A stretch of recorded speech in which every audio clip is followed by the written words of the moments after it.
So it is. Jesus Christ. Oh dear. It's fine. I was just... Oh, now it says my sample goal and the number's wrong. My god. Why do I even bother? Probably should have done this at some other point. 101 2100.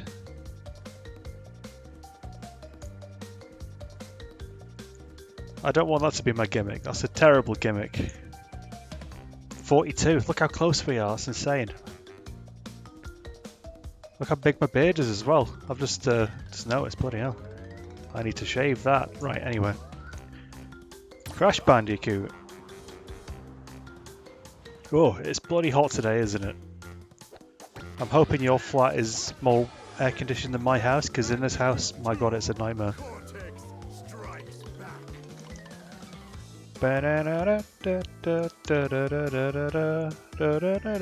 It is horrible. I've been out 3 times today. I went out to put the bin out, or to put the food bin in the bin, and then I went to the shop twice. And like, it was just oppressive heat. It's insane. Yes, overwrite save. That last stream didn't happen. You ready for some actual story? I mean, it's not much, but it's an improvement over the first one.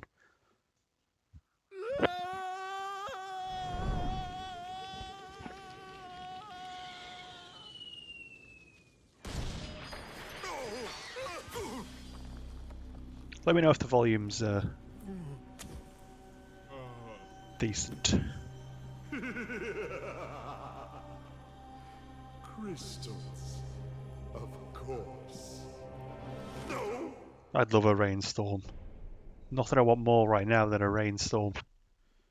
But Dr. Cortex, to reach full power, we need not only your master crystal, but also the remaining 25 slave crystals from the surface. How do you expect to retrieve them when we don't have any earthbound operatives left? There's no subtitles in this game, by the way. Do you think I'm unaware of the situation? If we don't have any friends left on the surface, then we'll need to find an enemy. What is Coco watching? Like crash torture porn? It's very strange. My battery is fried. Make yourself useful, big brother, and bring an extra battery for me. Thank you for censoring in this chat. Oh, you can't type the actual word. Oh right, yeah. I don't know. Maybe you can't actually. So yeah, this is Coco, by the way. This is Crash's sister, who just sort of materializes in this game. And she's got the same voice actor as Jimmy Neutron, which is probably why she might have sounded familiar, although you might not have ever watched Jimmy Neutron. And if you have, you've probably not watched it in English, so... No, it's not his girlfriend. She's not in it anymore. She's vanished. So, just got to try and rehash everything I said in the last stream, which didn't exist. So, this game's a bit more diverse with its move set. So obviously we've got the running, we've got the jumping that we had before, we've got the spinning, but now we can do a slide, which might not seem like much, but it's actually incredibly useful, because by sliding you can get a little bit more height on your jump, and that is super useful in a bunch of different places. So it really adds a little sort of extra element to the platforming, and also you can do a belly flop like that as well. Not really super useful. There are certain boxes that you have to you have to belly flop, but otherwise it's just a bit of a faster way to break a bunch of boxes. Hello, Aku Aku.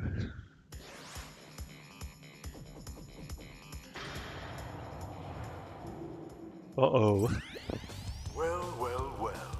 If it isn't Crash Bandicoot, welcome. I apologize for the crude means used to bring you here, but I'd rather expect a written invitation would have been turned down. I need your help. Surrounding you are a series of 5 doors. Through each door lies a well-hidden crystal. The crystals look like this. Bring me the crystals, Crash. That is all I will say for now. We will speak again. 2.5D, There's a little bit of the side-scrolling stuff. I'd say less so than in Crash 1. It's mostly sort of linear, back-to-front corridor sort of things. But there is still the side-on stuff. So anyway, Cortex just told us to go and get the crystals, but like, why would we want to do that?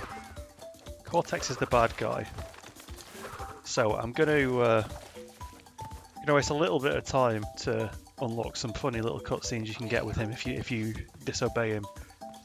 It's a weird scenario because Crash doesn't know that Cortex is actually a baddie still, although it's probably safe to assume. But the player does. They could have really made the story a bit more interesting by not revealing to the player that Cortex is a baddie, but oh well. I'm avoiding all the boxes and stuff because we'll run through this level a good few times just to get these cheeky cutscenes at the start. That's literally all I'm doing it for. We'll get one of these though. These are always fun.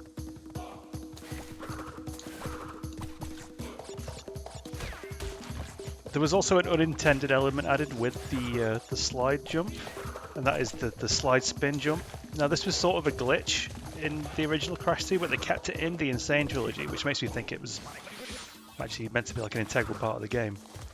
Basically, you just get an extra little bit of height with your slide jumps, which is nice. So we didn't get the crystal, which is what Cortex wanted, so I wonder how Cortex is going to react. I don't think he'll be best pleased.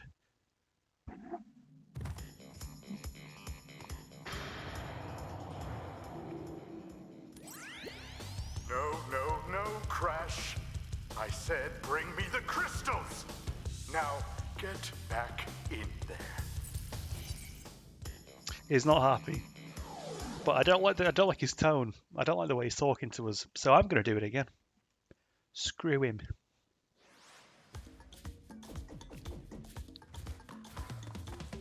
It's a good thing this is a short level. He sounds very bossy. He does. If he wants me to help him, he should take a more considerate tone. Otherwise, he's getting nout from me. Meow. The music in this game takes a bit of a step up as well. I'd say it's a lot more sort of active music as opposed to just being more background ambient stuff. Oops, didn't mean to do that. Obviously the mask tune is still the same.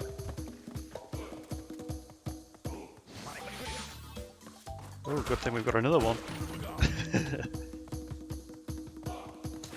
Sometimes you can clear, there you go, you can clear the pit. So yeah, there are little moles and stuff in the pit. I'll demonstrate what actually is supposed to happen. These little moles come out, you kill them, and then a mushroom appears and you bounce off it. But you can just jump out of the pit.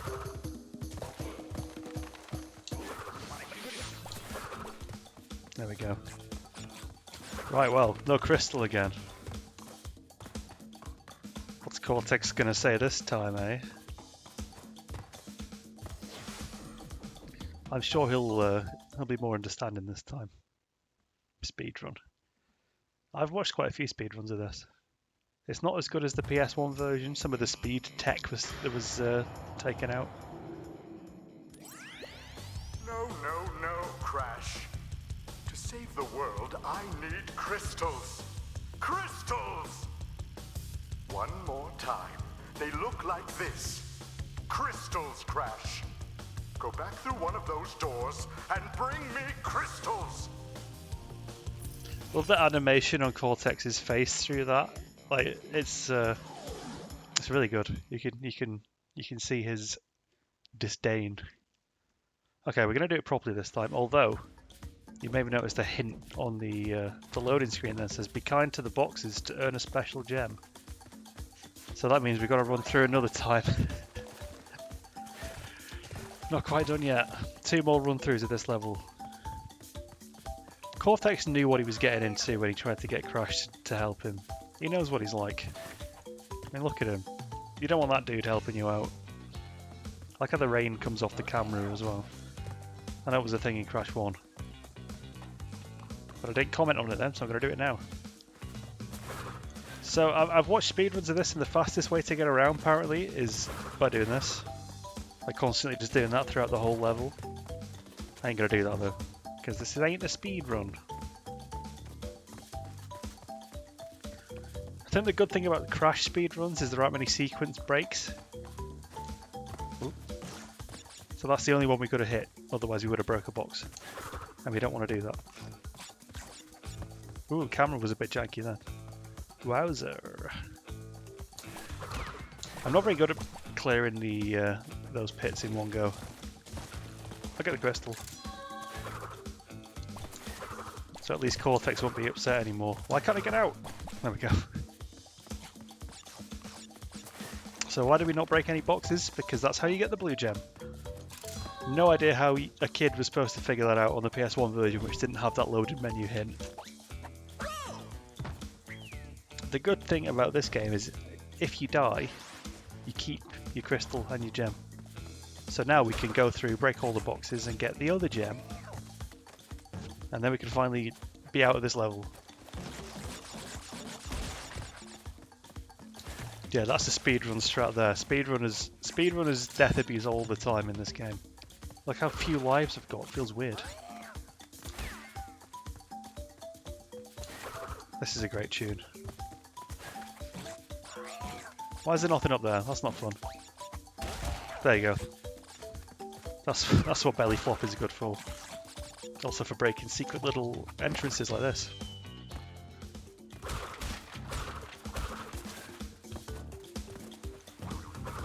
Sorry, turtles. These poor turtles. What happened to them? Bird, no. So you'll see me slide jumping quite a lot. It's because it's a much more reliable way of trying to cross gaps. Now this is quite a tight one. I'd say in the Insane trilogy, this game's harder than the first one. On the PS1, the first one was the hardest by far, but they made a few tweaks. Like on the PS1 version of the first game, you couldn't actually save it unless you did a bonus level, which you could only do once per level, or if you got a gem. But on the PS1, to get a gem, you had to do the level without dying. So that was difficult. So the actual platforming wasn't that bad, but there was weird little gameplay mechanics on the PS1. But they got rid of all that stuff for the Insane trilogy, which made it loads easier. So I'd say this one's probably the hardest. If you don't include the time trials, which are in Crash 3 anyway. There are time trials in this, but you don't actually need them. They were added with the Insane trilogy, they don't actually unlock anything. So we got bonus levels again. Torna's not at the end in these ones though.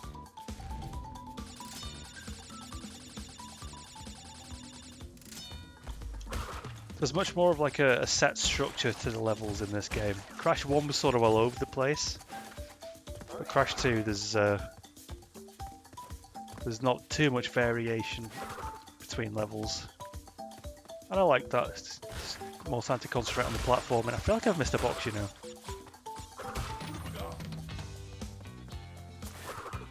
Maybe it's over here. I know there's one you've got to... Oh, there it is. There's one you've got to bounce on a turtle to get.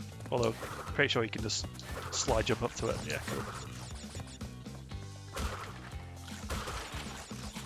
I noticed in the Crash 4 trailer that when you break the crates, the Wumpas sort of magnetise to you, so you don't need to stand around and get them. And that is such an improvement. It really slows down your momentum when you've got to stand around and pick up all the Wumpa fruit. Give me the gem, please. There we go. Clean sweep. 2 balls and a little dong. Are you appearing offline, by the way? Because it says 0 viewers, which is weird.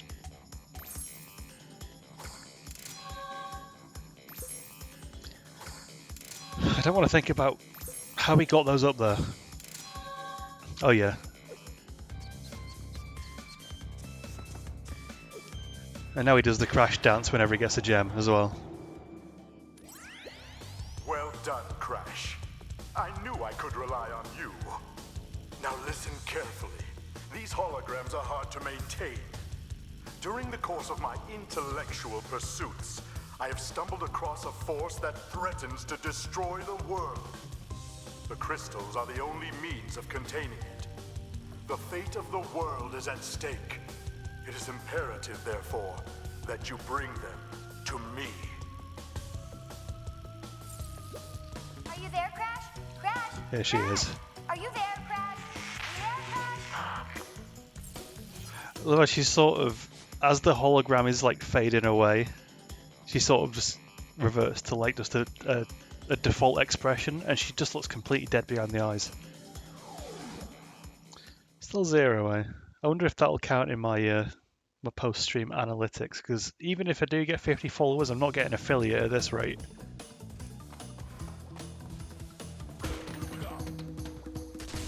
Let's go. It's that bit sort of plays a little bit better in the PS1 because it's more clear that the reception's bad and that it's really staticky. In this, it's just sort of makes her look like she can't see right in front of her. Oh yeah, now there's nitro crates. These went in Crash 1. You can probably guess what these do. Just don't run into them because you'll explode. They're like angry TNT crates. I don't know if they were in the first level actually. Oh no! So now I'm just abusing wildlife for a bit. How did she get to the hologram network? 'Cause she's a hacker. She had a laptop at the start, remember?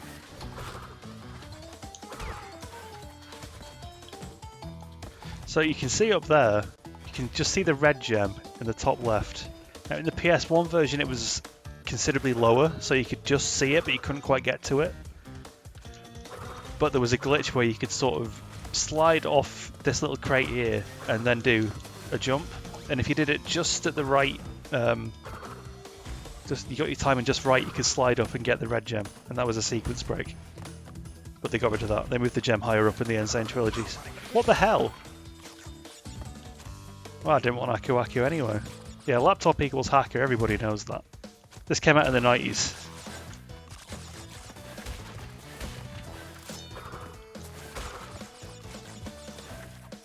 I do take some issue with what she said at the start though. Basically she asks Crash to go and get her a new laptop battery. But A, who has a spare laptop battery anyway? I don't. And B, they were in the middle of the jungle. It's almost as if they didn't think this through.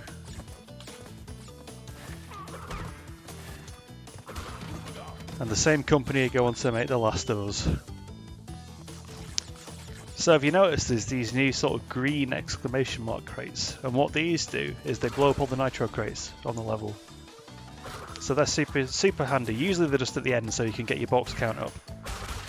But occasionally they'll be a bit earlier in the level as well.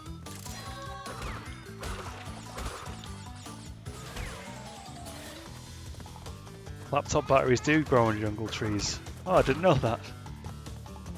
Oh, I missed something there. Whoopsie. Nearly forgot about those.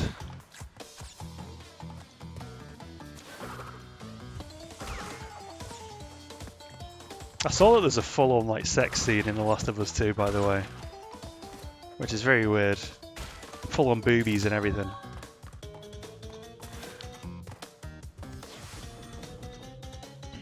There are no boobies in Crash Bandicoot. At least not ones that I've seen.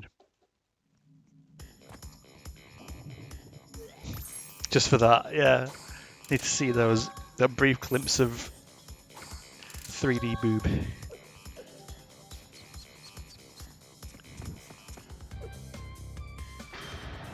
I do enjoy the dance. I'm not going to watch it every time though. So, you are helping Cortex gather crystals. Yet, you have acquired a gem. Interesting. Well, Crash, know this. As long as you are allied with Cortex, you are my sworn enemy, and I will do anything in my power to stop you. If the fate of the world is truly your concern, you must gather the gems, not the crystals. If you obtain all 42 gems, I can use them to focus a laser. Ah, yes, a laser beam that will destroy Cortex and the space station he has created. Until then, I must use my forces to stop you from gathering crystals. I love his animations. That's Embryo. He was one of the baddies in the first game. I guess he's fallen out with Cortex, although it's never really elaborated on. So he's sort of playing the goodie in this game. He's the one you're getting all the gems for, but he's also the one sending the enemies after you. It's all very confusing. But I really love the animations and the voice acting in it, in his call. It's weird because in the PS1 version he had a completely different voice and a completely different kind of attitude, but I like what they did with him. Right, okay, so... Oh, balls it up. Oh no, look, okay, we got... You see there's a timer at the bottom there. So what that means is we have that amount of time to finish the level to get a gem. So we got to go for it. Speedrun time. Don't hit the checkpoints.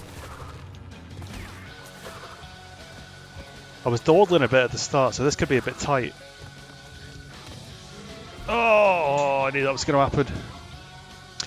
The bottom where my camera is, exactly. Well, now I've died, I can try and rectify that. Because I don't think anything ever shows up on the bottom left, so I might as well just shift myself over.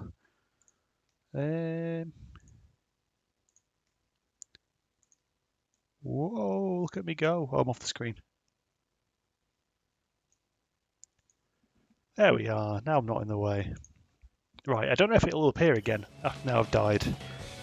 Oh, it will, okay. So yeah, you can see we've got a timer in the bottom right. I've got to finish the level in that time to get a gem.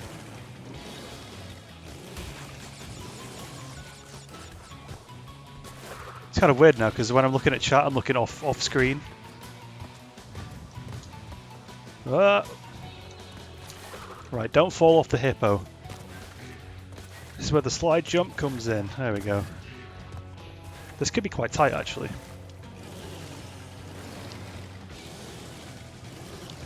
Just got to keep boosting. Keep boosting. Don't hit the mine. Oh, that was close. Right, okay, we got time. We got this. That wasn't too bad. There's a gem. And now once again we can just top ourselves. That's quite a sad animation. Right, now we can chill and play it properly. So I don't think I left anything behind, cool. So that's one gem down, which is good.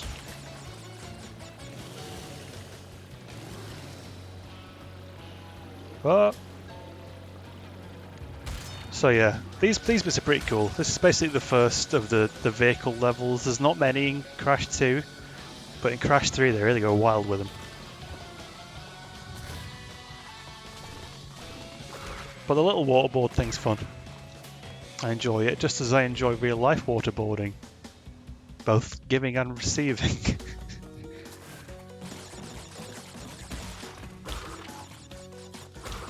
Have to wait for that, aren't I?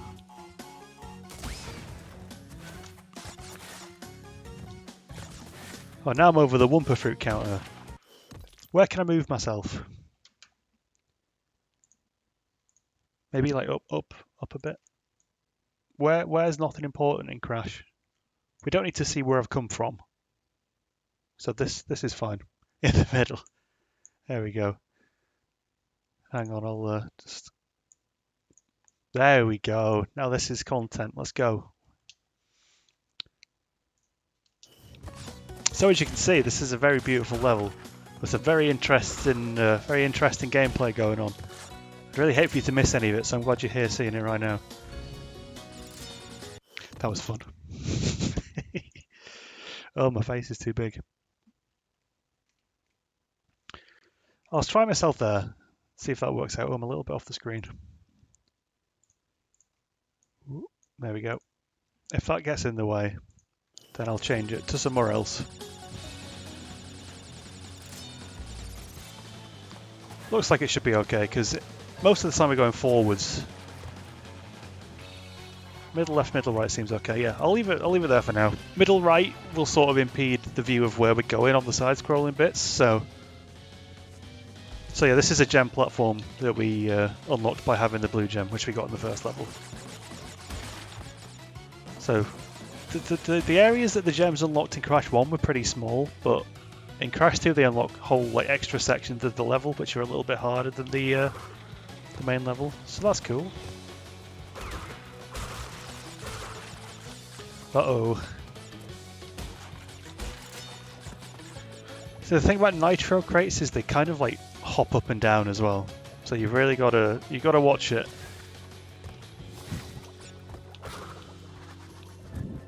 They're very temperamental.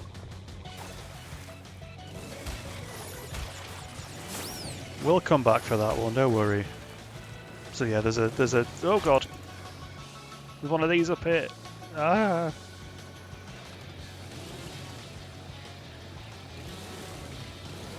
There we go. So yeah, the benefit of unlocking the gem platforms is it usually gives you access to an area with more boxes. And without unlocking the gem platform, you usually can't get the gem in the level. So any avoidance of backtracking is good in my book.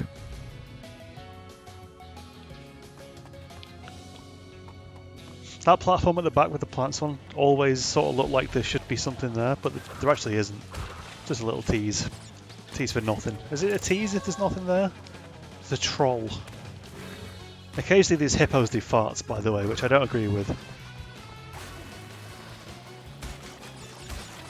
In a children's game, flatulence is disgusting. There we go, there's all the boxes.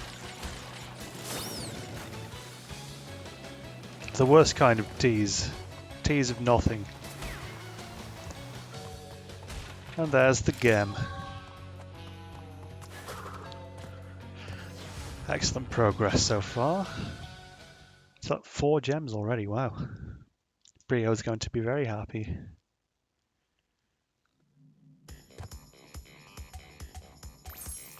I don't mind when he gets it out of his ear. When he gets it out of his arse, that's pretty gross. But sometimes he like sicks them up as well, and that's worse than getting him out of the arse for me, I'd say. It's just the noise, he kind of goes, bleh! I can't be dealing with it. 3 crystals. Not bad. I see you are getting the hang of it. I need to conserve power. I will communicate with you again after you retrieve the 5th crystal. You could just not talk to me at all. I really wouldn't miss much, to be honest.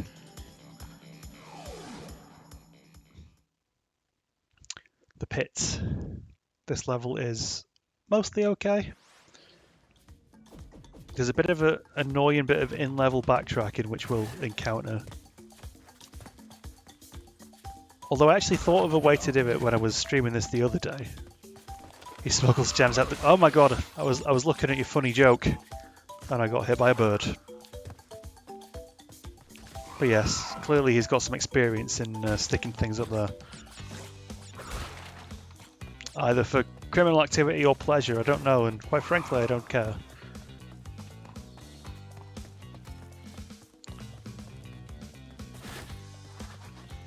Oh, I could have had invincibility there. Bird. Okay, so yeah, as you can see here, there's 2 paths. Now the issue with this is both paths have gems, have boxes on, so we've got to go on both of them. So I used to always pick the right path first for some reason, but that's a bad idea, and you'll see why in a minute.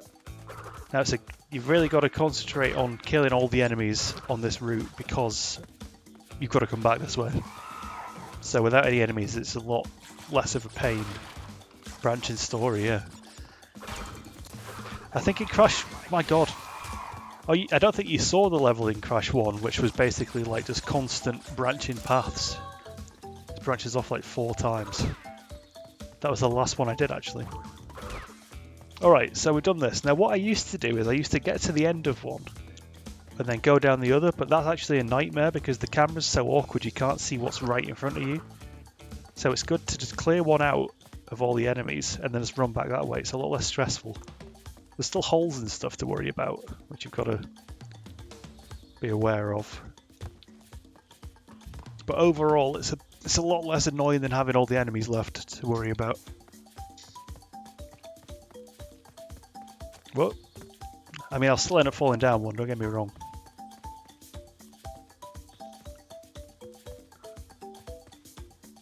There's 2 more. There we go. Yep. I remember that from yesterday. Yesterday? Monday, the stream that didn't happen. I feel sorry for these turtles, even though they hurt me. I don't feel like I can blame them for it. They can't control the rotating saw blades on their backs. I'll let that one live. For I am merciful. Although, I mean, what quality of life can a turtle have with a saw coming out of its back? Maybe I'd be doing them a favour.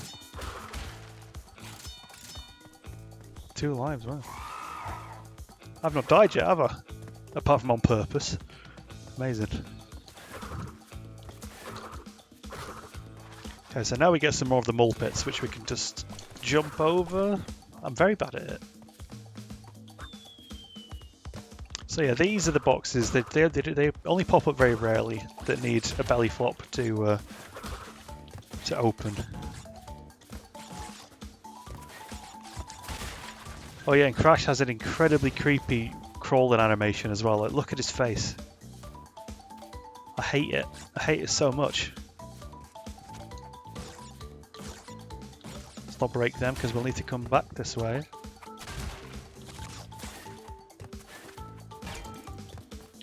Life.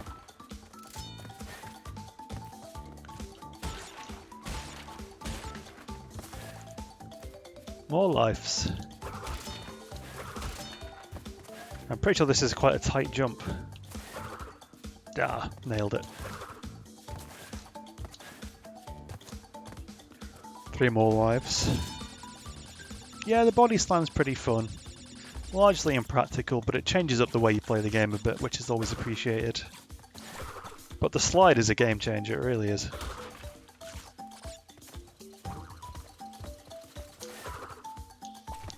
I got all the boxes. I'm pretty sure that's the last jungle level.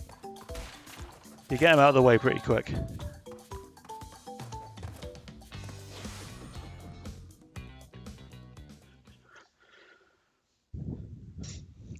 There's a fair bit of backtracking in this game, but they keep it out of the first warp room. I find it quite demoralising, so it's nice that they save it until you're fully invested. Is the radiator on? No, it's not. It's just warm. I was gonna say. Oh, nothing from Cortex this time. Cool. On we go. Sliding can help you move faster. Like I get the tip, but considering this is a level where we run from the camera towards the camera, I don't really want to be sliding too much because you can't see too well what's in front of you. Look at Crash's face, he's mortified. So yeah, these are pretty much a straight rip of the ones from Crash 1, apart from it's a bit snowy and there are a few more obstacles in the way. But you know, if it ain't broke, don't fix it, as they say. Ooh. I'm significantly faster than a boulder, it turns out. Whoop, careful. Look at his face, I love it. Also, if the boulder breaks crates, it counts as you doing it, so you can just let the boulder do everything.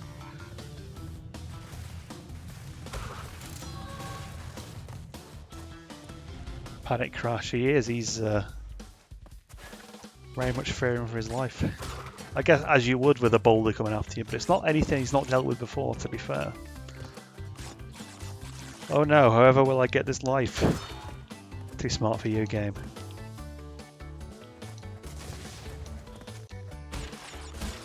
One, 2, 3, 4, 5. 1, 2, 2, 3, 4, 5. 1, 2, 3, 4, 5. 1, 2, 3, 4, 5. I hate the bouncy boxes, man. Now, I think that, I mean, if there is, you can't actually do it because I'm pretty sure it's just got a big flat hitbox. Oh yeah, there's little speedy pads as well. I mean, yeah, as I was saying, I hate the bouncy boxes, but they were worse on the PS1. In the PS1, it took 10 bounces, so imagine how long that was. Well, twice as long as that was then. But in Crash 3, they changed it to 5, and they made that change global in the Insane trilogy, which is very much appreciated.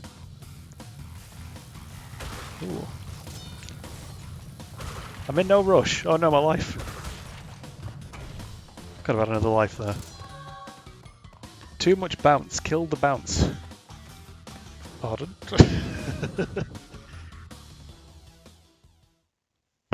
The warp room looks like the teleporter from Risk of Rain should be in there. Too much bounce. Okay, no. I've put 2 and 2 together. I was talking about the bouncy crates. That's when you said it. Okay, yeah. Takes me about 10 seconds to figure out what's going on. Blah. I kind of miss the bada bars he does. Okay, yeah, so I always do this. In the PS1 version, the bosses sort of confronted you as you were going between the warp rooms. But in the Insane Trilogy, they just stuck a portal there, which is a change I feel nothing about. Don't care either way. So here we go. We got a boss fight. It's Ripperoo. He didn't die in the first one, which is nice because I like him. He's cute. And he's still chilling in his waterfall cave thing. And he's still playing with explosives, even though it did not go well for him last time. But now he's got a PhD, apparently. So this is a really easy boss fight once you sort of figure out the pattern he's going to take. So yeah, after the nitro, he's KO'd. Oh no! I took too long explaining it. After the nitro, he stuns himself for a bit, and then you spin him. I didn't realise he recovered so quickly from that. I'll say the boss fights in this game are a step up from Crash 1, but they're still not amazing. There we go. I'm not great at remembering the patterns, I must admit. With the TNTs, it's not so bad. The nitros can get a bit tricky though.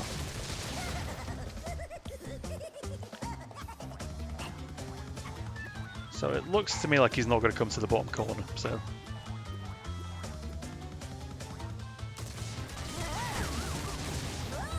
It's always the third phase of this one that I die on, so best to be careful.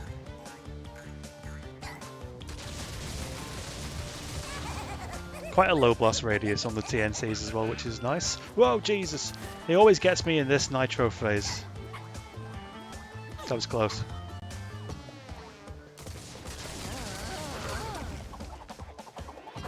Easy. Poor Ripperoo. At least he's twitching. We know he's not dead. He's doing a little twitch. Oh, that's quite sad. It lingers on him a little bit too long there for me.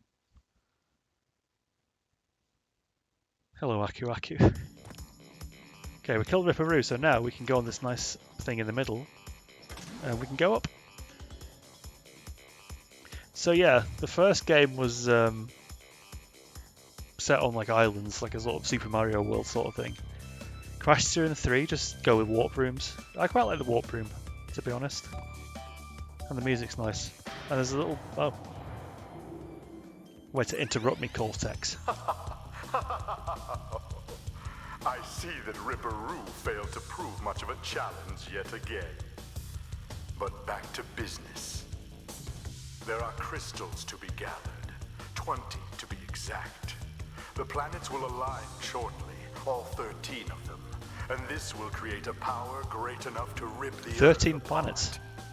apart. What a revelation. Realized, however, the crystals can absorb and contain the energy. Crash, is that you? I've been looking everywhere. I don't have much time to tell you this. You have to be careful. Trusting Cortex seems a little unwise, Crash. I can't keep the Coco's data fur back on texture is very, very bad. help. I love the face she makes at the end. So vacant.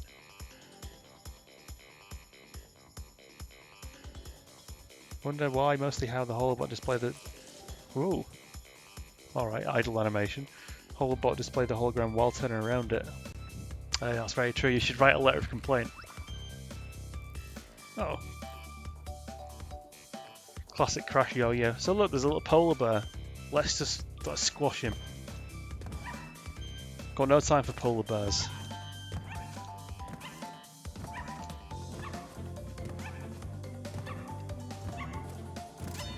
There's method to my madness. I would not normally do that because that's horrible, but you get 10 lives for doing it, so of course I'm going to do it. Alright, so let's just start from the left, go to the right. Seems a sensible way to proceed. So this is going to be a level where we can't get the box gem, I'm pretty sure, because we don't have the red gem. But I'll try anyway. I'm never 100% sure. Although 125 boxes feels like there could be some hidden in a gem path. No penguins, no. No fun allowed on my watch. Oh yeah, there's ice physics in this as well, which is always fun, and I don't hate ice physics whatsoever. There's horrible little hedgehog things. And they're invincible while the spikes are up, and they're hellish. So yeah, that's where the red platform would be if we had the red gem. But we don't. Actually, I've just remembered something. We get the red gem in another level in this warp room. So we might as well do that first and then come back and do that level. Save a bit of time. So yeah, we get it in this level, so... Why not do that, eh? Let's be efficient about it. I've noticed as well, I rewatch my VoDs sometimes just to make sure everything looks okay, and I don't know, it's just interesting. And sometimes when I'm playing this, I'll literally go like this, just play like that. So I'm going to make a conscious effort not to do that because I look like a demon.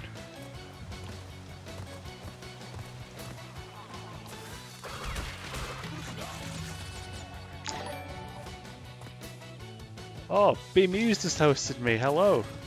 Wow. I don't think I've ever been hosted before, which is why I don't have a custom thing set up for it. Hello, up to 3 viewers. Welcome. Welcome to Crash 2. Okay, so you see that platform over there.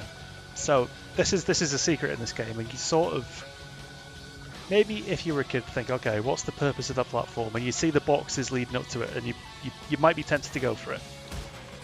So in my opinion, that is a decent secret. And where does that take us? Well, it takes us to the warp room. I've not seen the default Streamlabs notification running zombie thing for a while. So yeah, as you can see, this is the secret warp room. So you can't access these levels normally, you have to sort of get a secret entrance to them on another level, which is a pretty cool concept. So you can see the ones that we've not got yet. Oh, Bemused has followed me, and you made Crash do the thing, and I'm playing Crash. It's magical. Thank you so much for the follow, and for the host as well. Wow. I'm showered with blessings today. Okay, so now, yeah, so the other one we've unlocked is Snow Go, because that's what the exit we just went through unlocks.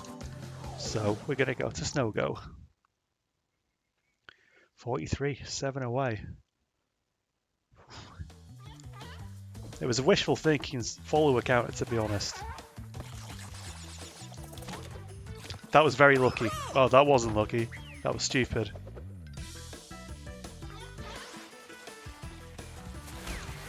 So yeah, there's like a small part of the hedgehog's animation where he's putting his spikes up, where you can kill him. Otherwise, he just kills you. He murks you, good and proper. That was a load of rubbish. These lives up here, by the way, are a complete tease. I'm pretty sure you can't get them. I've tried a lot. Saying that was close.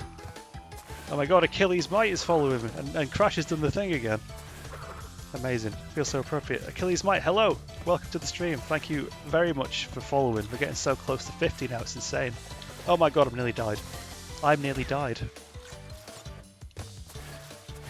Hype indeed. Oh man, I hate the ice physics, they stress me out. So yeah, there's no boxes in this bit, but I'll take a life if there's one going. I'm pretty sure you can't get those, which is sad. There are some lives though, and I always like to try and get 99 lives. I don't think I've ever done it in Crash 2 before, so that's a goal.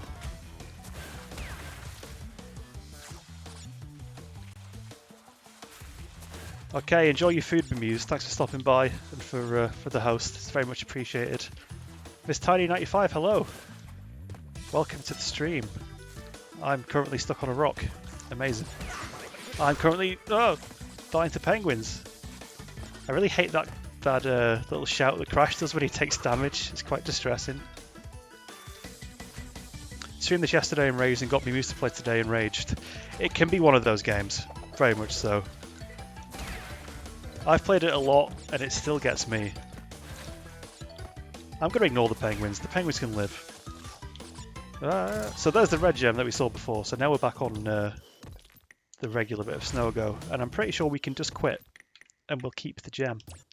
I think that's how it works. So save doing that level again. Hello, Aku Aku.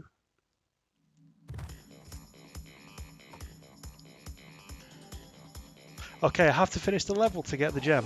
I did not know that. So that's upset me quite a lot, actually. I mean, as the secret bits go, this one's pretty straightforward, so...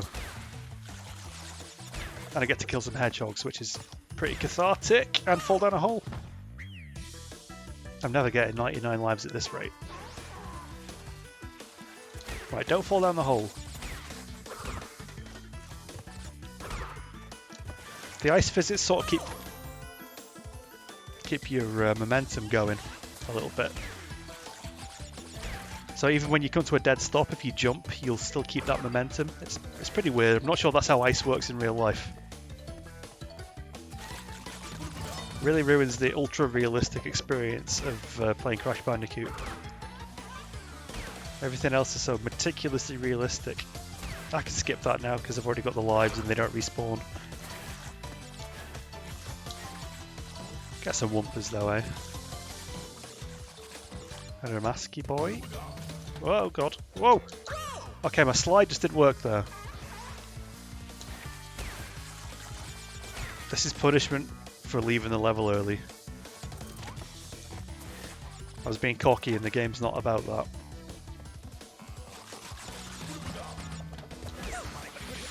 I hate the penguins. Why are they so good at spinning? You see, I sort of maintained a bit of momentum there when I jumped. It's not too bad, it was worse in the PS1, but it still lingers on my mind a bit. Alright, whoa! The ice physics didn't even do anything there. That wasn't my fault. I refuse to accept that. Generally I like penguins. Just in these levels, they just get on my nerves. Miss Tiny, thank you very much for the follow. Whenever I hear, because I watch a fair few Crash Bandicoot streams and videos and stuff, whenever I hear that whoa noise, it triggers the dopamine receptors in my brain. It's a strange experience. Oh my god, I pressed up. I promise. I'm good at the game. Apparently not. Oh my god. No, I'm not. I'm terrible at it, turns out. I've been living a lie this whole time.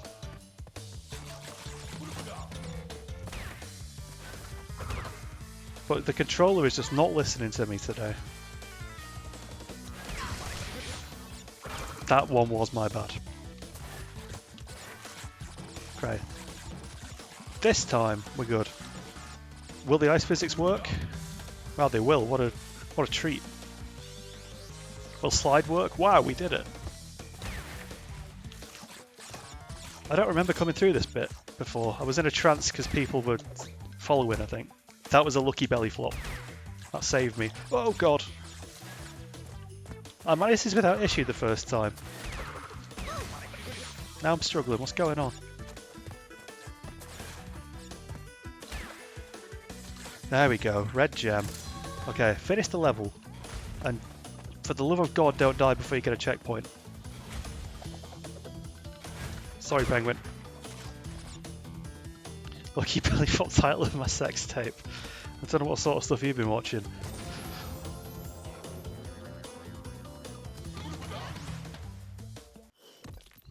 I just want to take a second to talk about what just happened there. So I jumped over the nitro crate, and the nitro crate decided it was just going to hop up.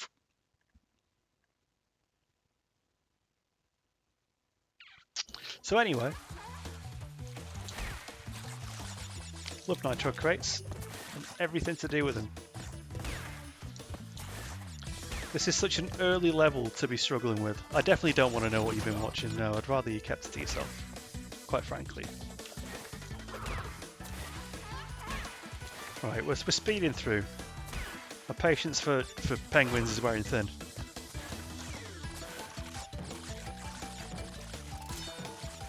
How am I still at 42 lives?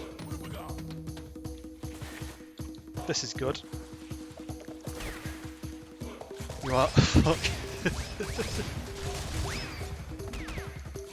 It's a very literal title.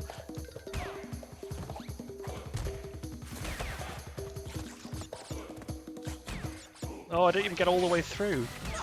And I lost the mask. Oh, I've still got the red gem. Right.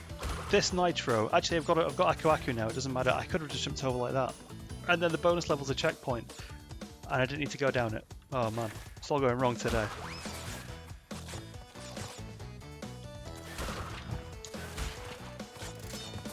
The life snipe.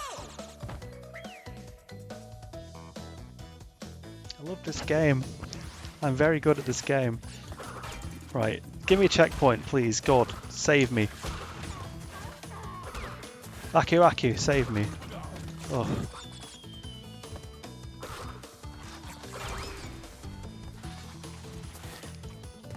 I've hit the lofty heights of 4 viewers and my brain's just gone to mush.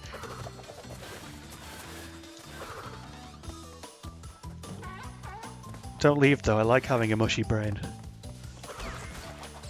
See that? Triple kill. No time for seals. Whew, okay, we're free.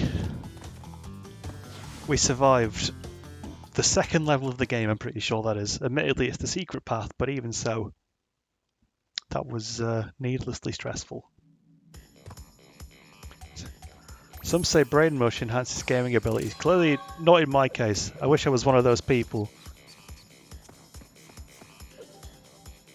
Alright, let's go. We got the red gem, so now we can go back into Snowbiz and get everything in one go. I don't think the gem path's too bad. Oh guys, I need to get on this brain mush hype. It's just not working out for me. Oh, belly flop. Didn't mean to do that. It's all good. There is no biz like Snowbiz. You're entirely correct.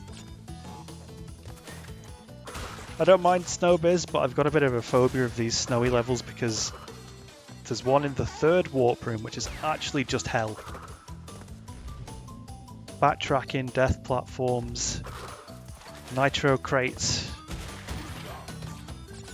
Get sweaty just, oh my god, I'm getting sweaty just thinking about it. Okay, red gem, let's go. Take me away. Better not see any hedgehogs.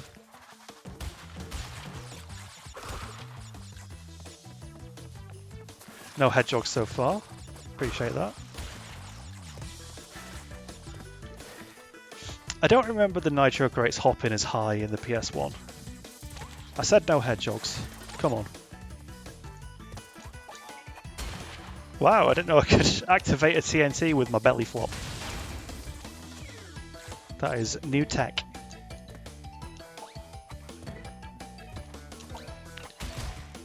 It is piping hot, to be fair. I was already sweaty. I think I shouted the word fuck today at this game more than I've said it in the past year. Yeah, it's definitely one of those games. I don't really swear much when I'm annoyed at a game, but I feel like if there's any game that'll do it to me, it's this. Maybe not now, but... Maybe not now, but in a bit. Jump! I mean, I know I don't need to jump, but it's weird that he wouldn't jump.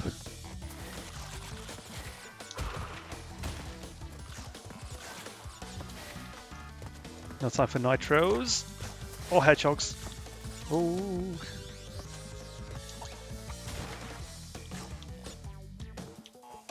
I'm still weirded out by the fact I activated the TNT with the top of my belly flop.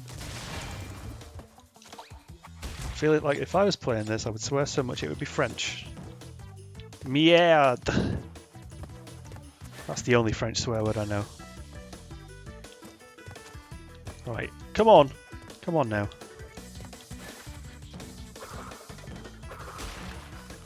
Cool, cool, cool.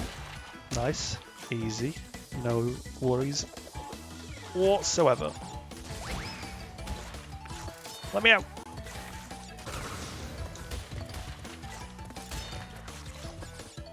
Okay, I could do with a checkpoint, that'd be appreciated, especially because we've not got any Aku-Akus. I quite like saying merde. Merde. You've got to properly put the French into it though.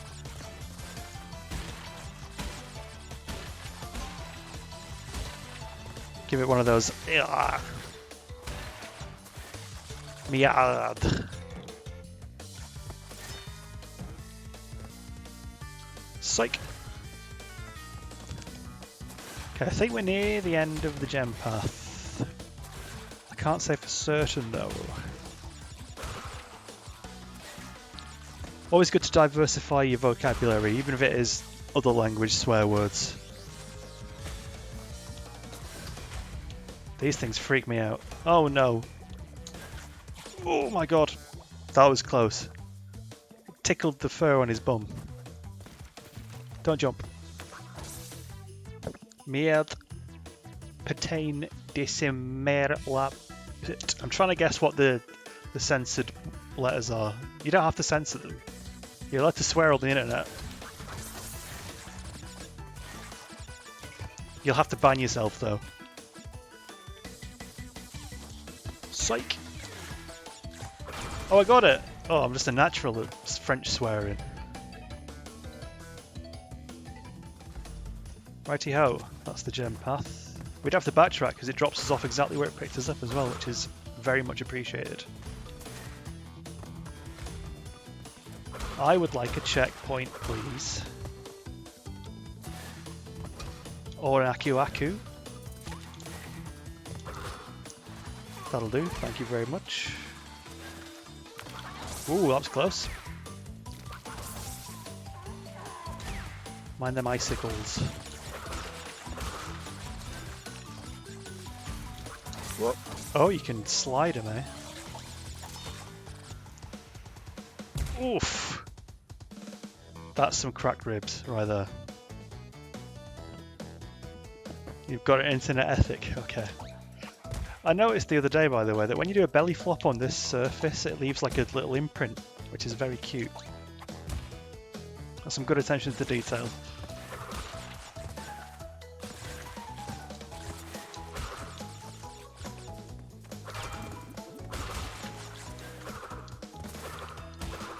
Life.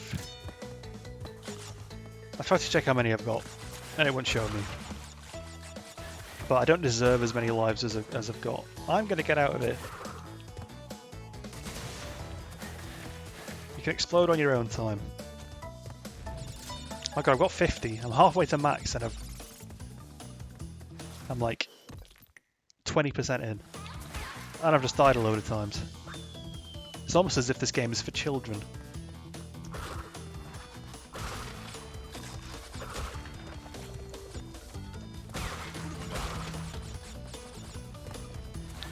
Right. I can see the last 2 boxes, that's good. Halfway to heaven. Indeed. Halfway to 99, which isn't as good as 69, because you know. That's the sex number. I'll stick with heaven. I'd rather go to heaven, I think. It's too warm today anyway. The last thing I need is more warm. Well, that was pretty textbook. After the disaster that was the snow go bonus bit, I was fearful, but we've pulled it back a bit.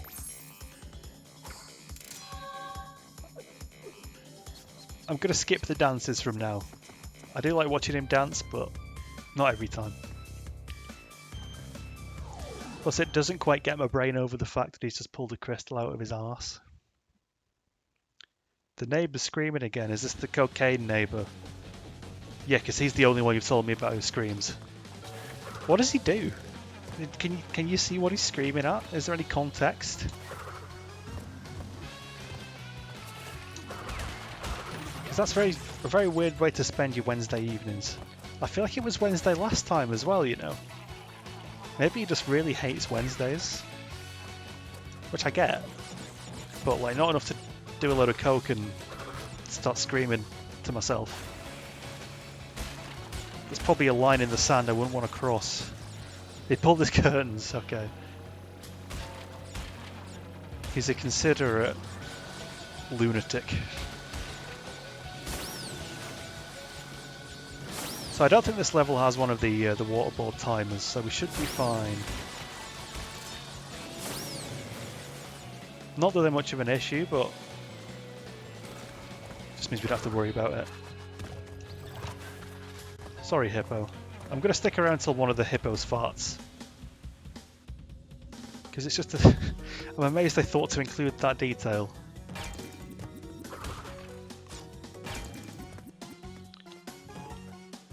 Oh gee, this is fun.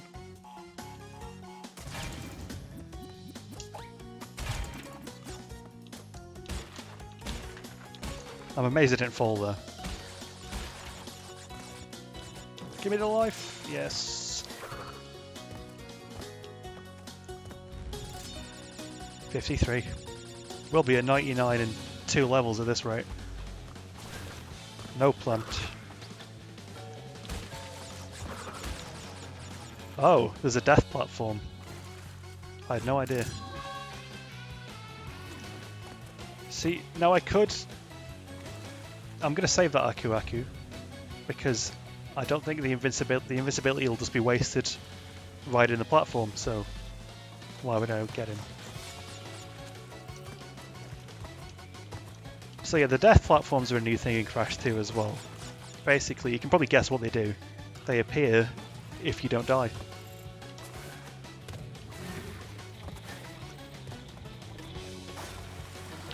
Once you've been on them, it doesn't matter if you die within them. It's just as long as you don't die in the normal level leading up to it. Whoa! Look at them hippos, man.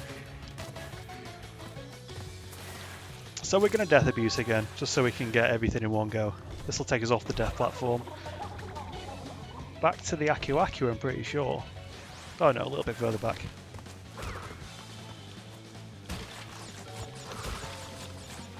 Because if we'd left the level there, we would have had to come back and do it all again. Who's got time for that? Not me.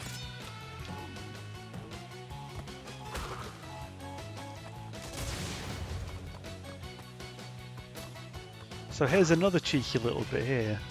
If you were to jump on the board now, you won't be able to get off, you won't be able to get those boxes up there. Some banging going on my house. So yeah, you've got to look ahead and make sure you see that there's boxes there to get, otherwise you're screwed. Wow, I've never seen that before. I killed the nitro crate. That was an accident. I'll never ever repeat that.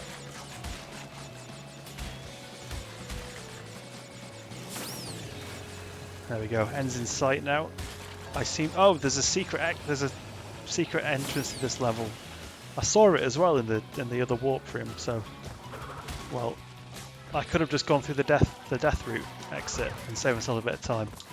Ah well.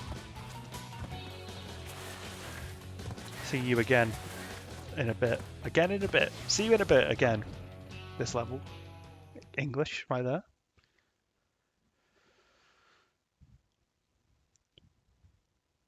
Right. I think it's the polar bear level next. It is. Oof. There's the popping noise as well. It makes me a little bit uncomfortable.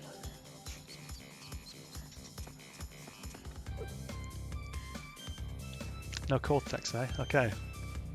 Time to traumatize a polar bear.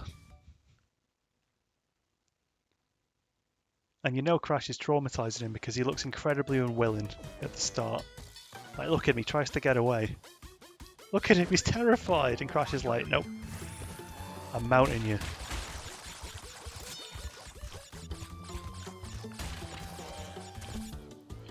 So these are basically just an evolution of the pig riding levels from Crash 1, but they control a lot nicer, and the polar bear's cuter than a pig, which is which is a straight upgrade in my opinion. No, yeah. I see where you're going with that. You don't need to finish off the sentence. The first one of these is pretty easy. None of them are too hard really, but the first one is hella easy.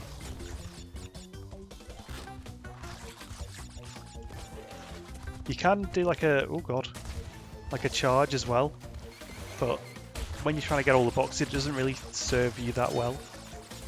It does mean you can jump further, which comes into play in later levels, but for now there's just no point, so I'm not going to do it. Whoop, there we go. Whoop. Bit of a tight jump there, wow.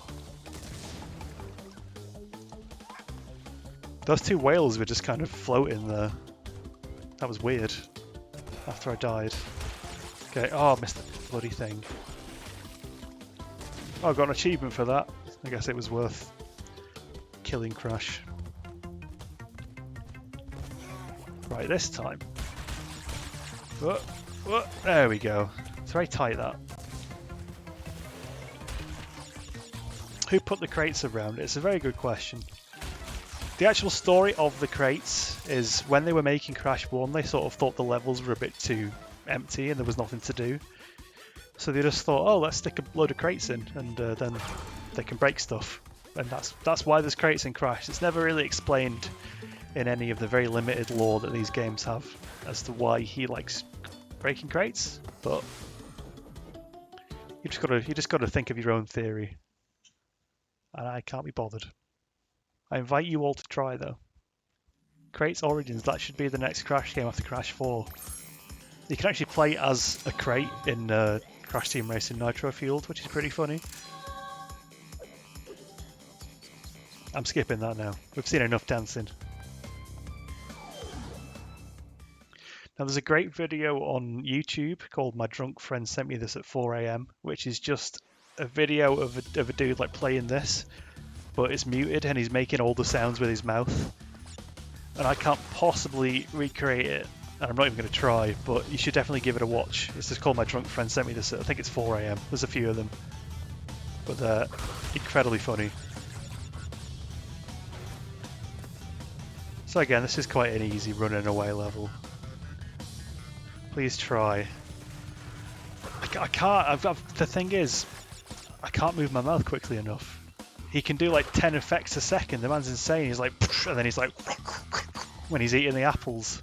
And I just can't do it, I've not got the mental capacity. I like the... I'm just not good at it. The man's got a talent for mouth noises, clearly. That's a weird little branching path. It's the only branching path that gives you a nice, convenient way back. Not too bad. You should listen. You should watch the original. It's intense. He does the music as well, though. He doesn't just do the like the Wumpa sound effects. Some interesting sound effects. Yeah, I can imagine.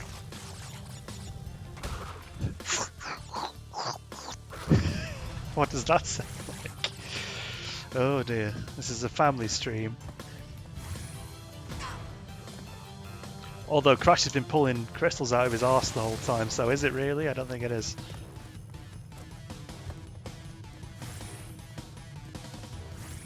I don't think I've ever heard this music track get so far in before.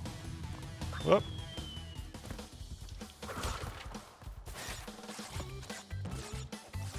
Life. Oh, balls.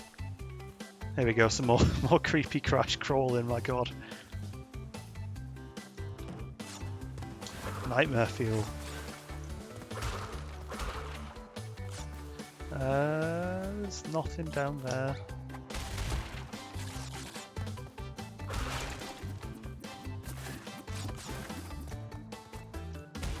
Easy.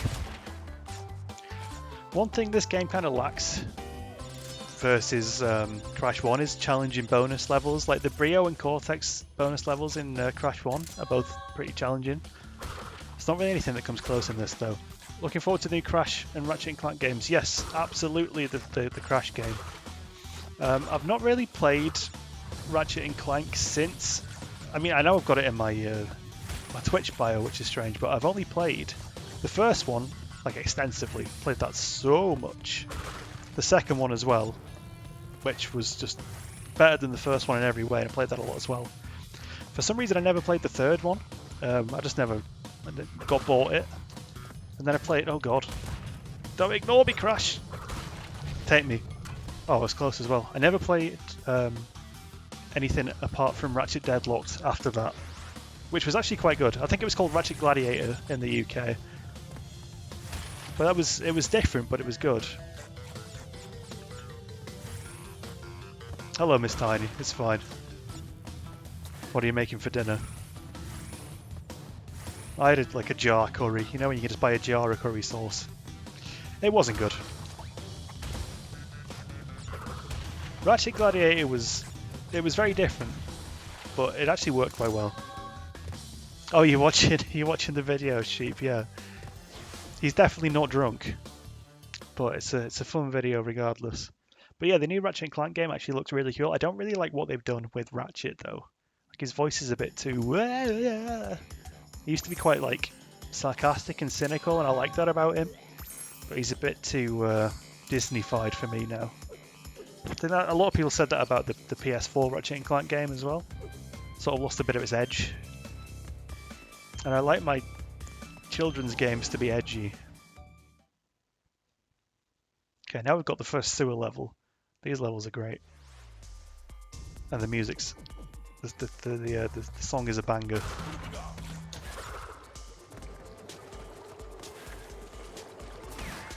I don't really know what these oh god.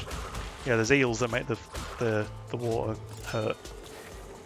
Hurty water, that's what I call it. And then robots that aren't really doing anything. Just getting in the way.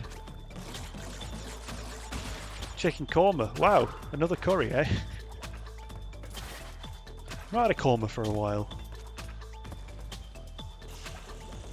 I do tend to like a creamier curry though.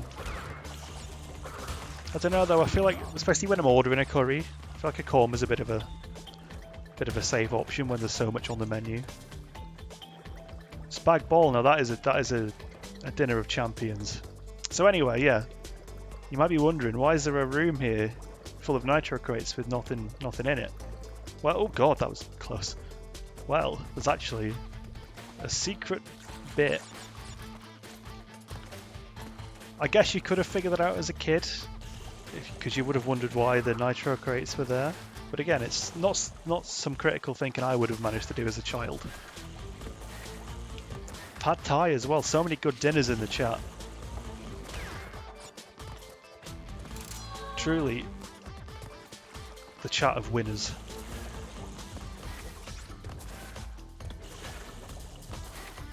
So yeah, the green gems at the end, anyway. I didn't really mention it because I was talking about dinners. Oh, that was very lucky. I kind of thought there'd be a platform to land on. Right, oh! I knew I'd hit one. Right, don't hit the nitros. Whoa, whoa, there we go. To be fair, yeah, when I first played through Crash 2 as an adult, I googled it. How to get green gem. In fact, I didn't figure out any of the secrets by myself. I need to be spoon-fed. I've got into cooking recently, Miss Tiny, since the lockdown happened. I've been doing less in the last couple of weeks, but I went through like a 3-week phase. I was getting Gusto boxes, which are kind of like, you might have heard of them, they're kind of like HelloFresh, where they deliver ingredients to you and give you a recipe. So I was doing that for a couple of weeks and it was really good. But then the discount expired, so I stopped getting them. Only one of them was bad out of the, I think I got 16 recipes and only one of them was bad, so that's a pretty decent rate of return. Yeah, it was really good, and you get like a 30% discount on your first month as well. Not that they're paying me to say this, but it ends up being cheaper than just doing normal food shopping, so saved me a bit of money as well. I might do HelloFresh at some point because they've got like an introductory discount as well. Just do the rounds of all the recipe boxes, get all the discounts.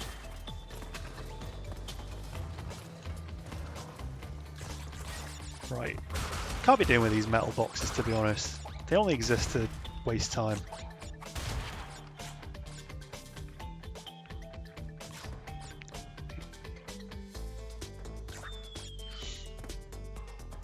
I think the more effort you put into a meal, the nicer it tastes, even if it's terrible. Like I can get a ready meal of like a Tesco Finest lasagna or something, and be like, yeah, I can tell this is nice, but because it was like a 5-minute microwave job, I'm not enjoying it as much. I think the effort you put into a food sort of is reflected by how much you enjoy it. But yeah, Gusto's good. If they want to sponsor me, I've been singing the praises to 3 viewers. I feel like that's worth a £1,000 sponsor. I suck at this jump.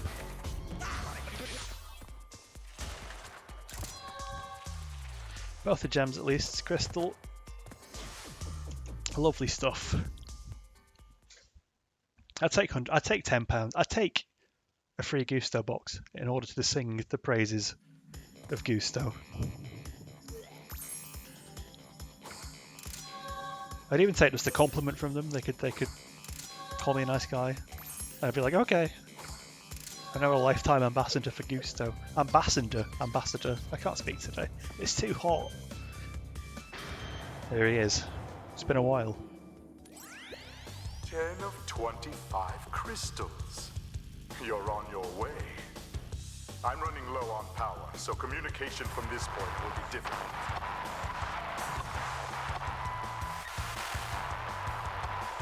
I want to sort your reception out there, Cortex lad. Counting on you. So that little bit of static there is an interesting thing. So in the PS1 version, that's when Cortex would talk about the bosses being, ooh, nice breakdance, the bosses being between the levels of the warp room.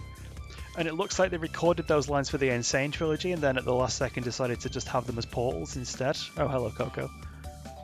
So instead of just editing the recording, they just do that weird static over the top of it. It's very strange. So here is a joke of a boss fight.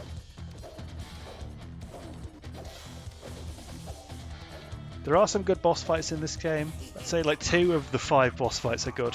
This is not one of them. So yeah, 2 phases. Phase 1, that guy gets spun at you. And then you hit him at his mate, who then throws swords. He doesn't throw them at you, he just throws them. He's just letting his rage... Oh, he's just letting his rage out. He's actually a pacifist. That's why he's using his brother to do damage. He doesn't even start by throwing in the direction that I'm in. Honestly.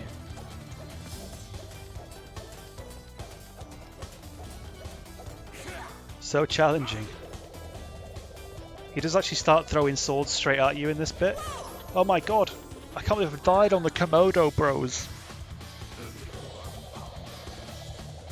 That's probably the biggest humiliation of the run so far. Defo contact Gusto, they gave me £10. I'd happily take £10. That's half a McDonald's right there. Not just for me, I should add. I don't buy £20 McDonald's, although I would.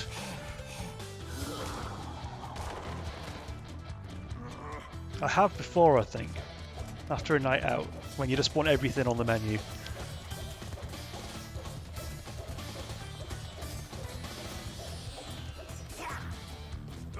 Right, don't die this time. You're better than that. His swords are very slow. There we go.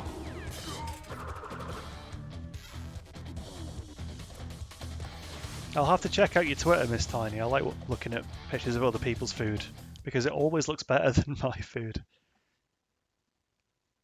Nice aspirational stuff, like looking at people with nice big houses. So yeah, one thing, which I won't be doing, but you can do, is that you can play as Coco, which wasn't in any of the PS1 versions really. She has the same moveset and stuff, but she makes a different noise, and she's a lady. But I like Crash, so I'm sticking with him.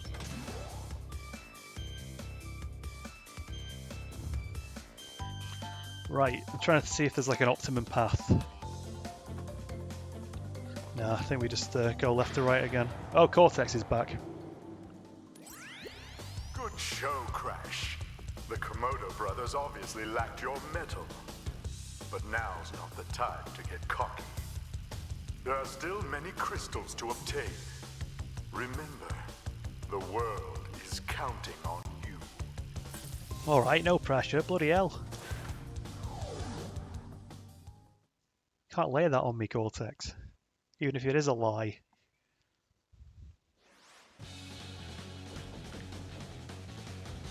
So I'm pretty sure this is one of the oh my god, I just went off in the wrong direction then, that was weird. This is one of the river levels, wow, that has one of the time limits on it. So, that'll be fun. I feel like my controller's being a bit weird today. Not because I died then, but the jump before it I went off to the right even though I was holding left.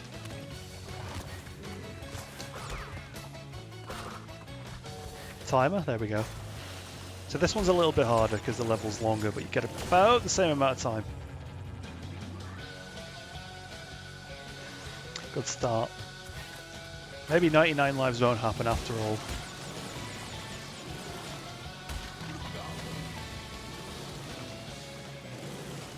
Okay, we pulled it back. This is good. Don't hit the checkpoint. Ignore the hippo. Let him do his thing. Kill the plant. Kill all the plant.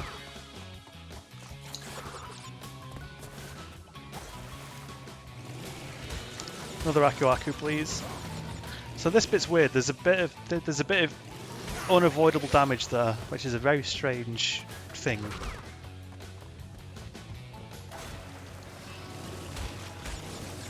There's some here as well. Actually, I'm pretty sure that second bit of damage was the unavoidable damage. I just got hit the first time. So that is the yellow gem. There we go. So now we just did Death Abuse again. Get everything in one go. You know the score.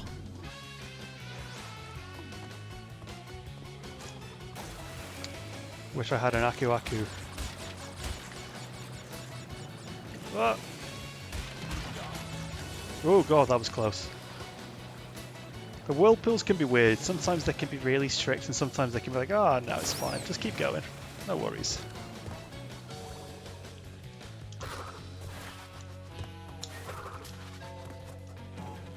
Boop. Boop that plant. Right, on his noggin.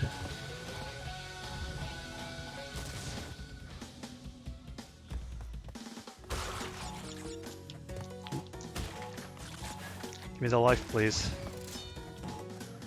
The hippos are very suspicious looking dudes.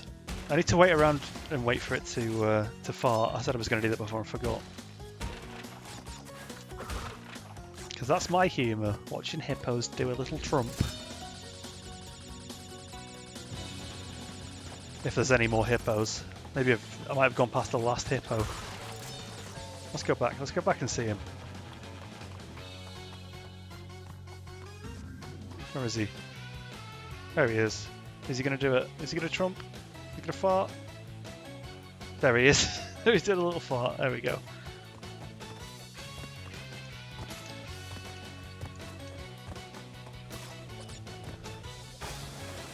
I'll check it out as well, Miss Tiny. Love a good food pick. Right. Don't take the avoidable damage here. Oh, there we go. That was easy. Boot the plant. And now, because we're not under any sort of time restriction, we can just go up and kill these ones.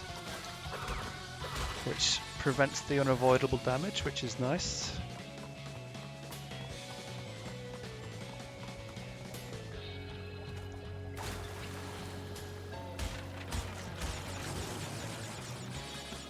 No problem whatsoever. My god. I think I was going to say at all or whatsoever, and my brain was like, why not both? No problem whatsoever.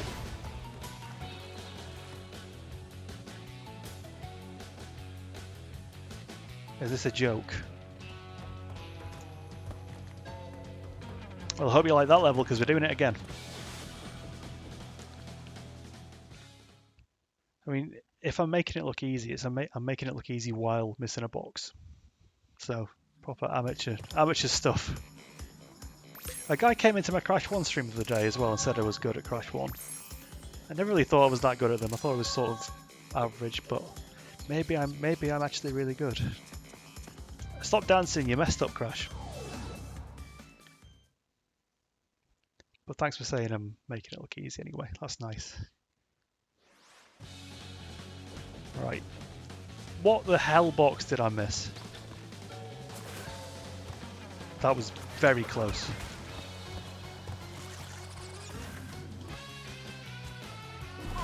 That's exactly the same place I died the first time as well.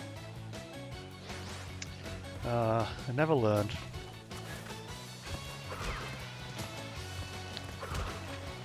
Oh god, to be fair, I have spent a lot of time playing this game, not just on the PS1, I've spent a lot of time on this version as well.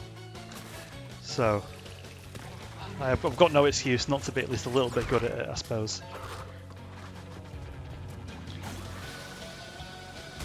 I am very good. Thank you, Sheep. That's nice coming from you. You never give me compliments, so...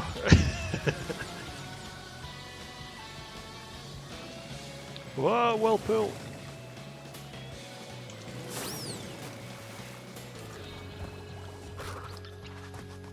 I was watching a friend stream some Crash 3 this morning, and he was trying to get the Platinum Relic on one of the Tiger running levels. That was a stressful watch, because you've got to be like pinpoint perfect with the with your timings on that one. He actually did it quite quickly.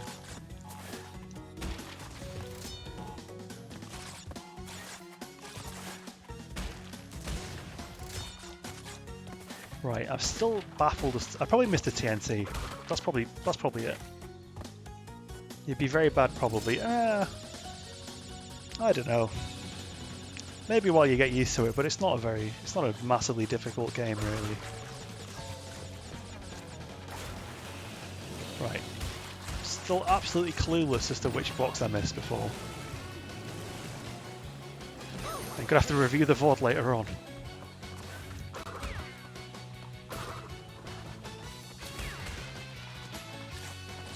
The key to being good at Crash 2 and 3 is just embracing the slide. It tends to work a bit better than the spin. And it makes you move faster, which is always nice.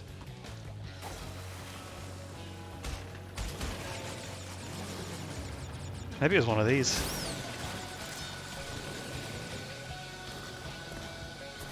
Right. There we go. See, it's not even... I've not even learned anything from it, because I don't know which one I missed. So, just very frustrating. Hello, Aku Aku. Got such a cheesy grin, man.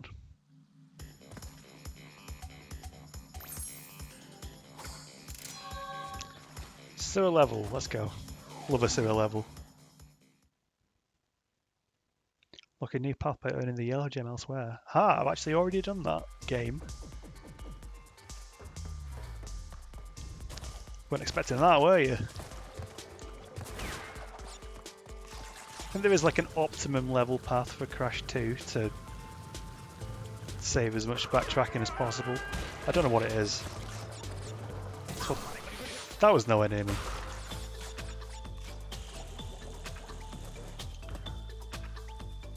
Okay, thanks for stopping by, Bemused. Thanks for the follow. Thanks for chatting, and see you around hopefully. Yellow gem, let's go.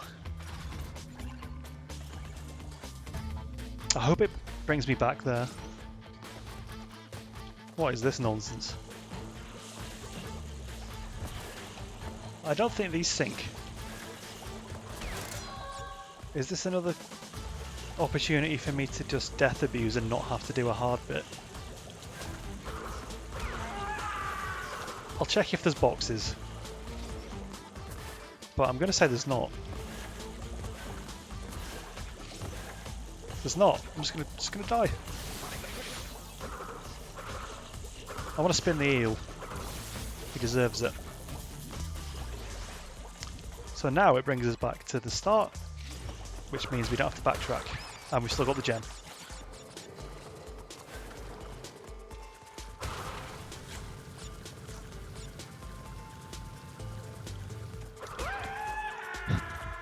Those guys also have an excellent scream. The lab assistants in Crash 1 probably have the best scream, but Crash 2 lab assistants aren't far behind.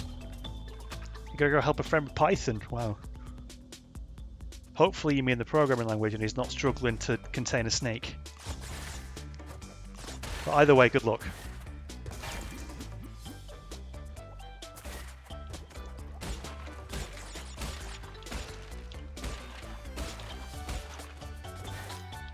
Love how cheery all the bonus level tunes are. Oh, Jesus. So they were nitros, weren't they? Okay. 67, we're nearly at the magic number.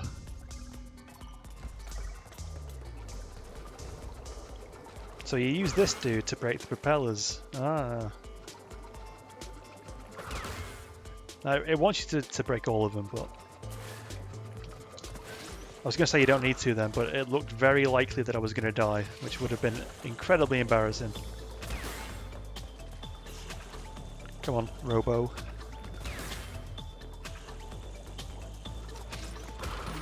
The brain was really... So this is where it would have come up if I'd gone the whole way. Oh my god, I could have blown up all the TNT. Oh, well, that wasn't too bad actually. Not too bad at all. I wish the TNTs would blow these things up. I'm pretty sure the way with the Wumpa Fruit is the best way to go first, because it's probably got the crystal. Although, maybe it's a fake out because that's what it was on the first level. Okay, I feel like getting those two and then going this way is probably the safer bet. Why is this man here blowing fire in a sewer? Does he not know about the noxious gases he could be igniting? Oh boy, here we go. Not worried about no electric eels anymore. This feels like a little bit of a waste of the invincibility, to be honest with you.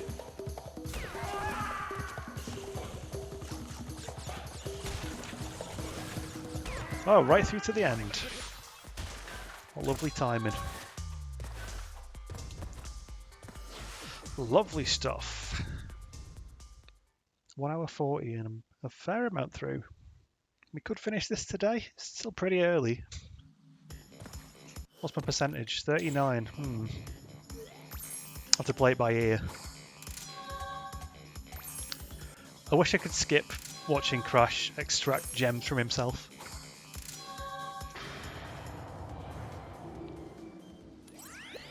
Crash, thank goodness! I hacked into Cortex's computer and found detailed schematics for an improved Cortex Vortex and a suspicious-looking space station. I'm not sure, but Cortex might be trying to... Might be trying to what? Don't keep me in suspense like that. It's not fair. Yes, bear levels. Amazing. Love these. Where's the bear? There he is. He's horrified. So this is where we need to start doing the boosting to get over some of the big gaps.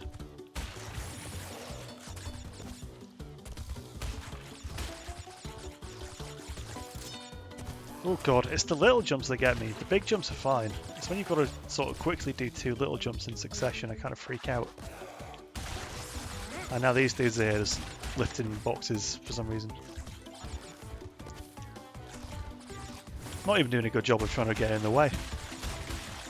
Now, I remember trying to get these like diagonally placed boxes was a nightmare on the PS1 because the controls were quite stiff on the bear. But on the Insane Trilogy it's a breeze.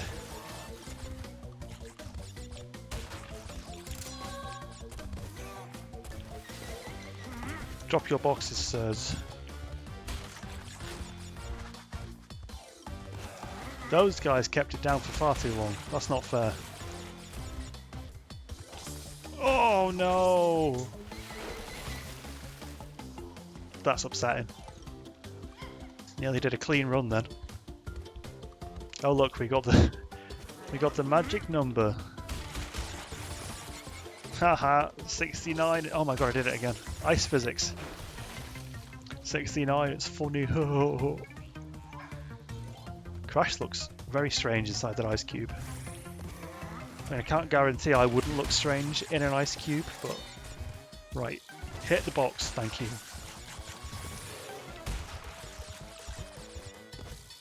Don't hit the nitros.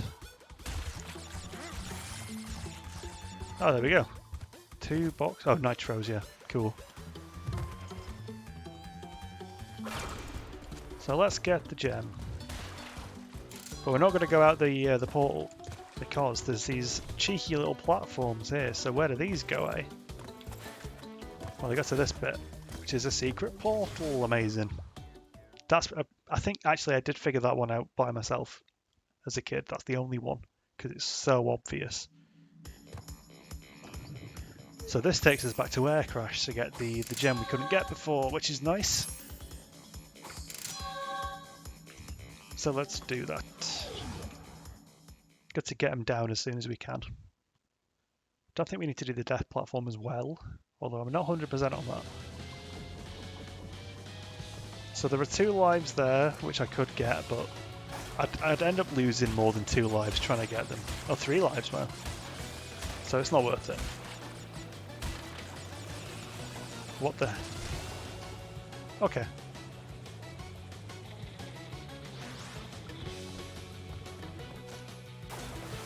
Maybe I did need those 3 lives after all.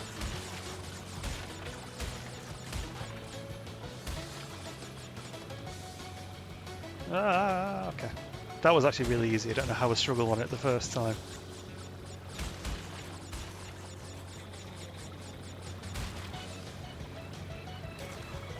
Oh, is that it? And then it takes us to the normal bit of the level.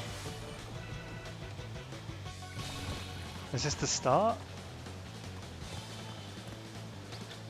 I think it is. Cool. So now we just play the level again.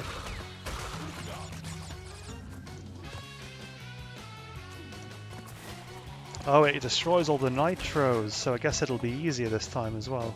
Oh, that's nice. Aim for 100, yes. I think it's 100 that Crash 2 finishes at. It's hard to, these old games always have such weird completion numbers. But yeah, I always go for 100 when I'm playing through Crash and Spyro, stuff like that. It's pretty easy to get, so I might as well. Plus it feels very satisfying to do.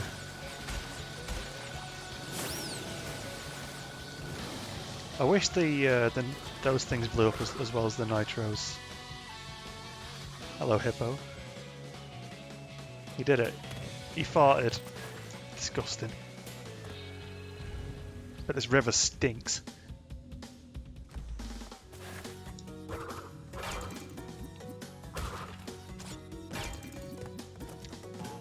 This is a boring bonus level, this one.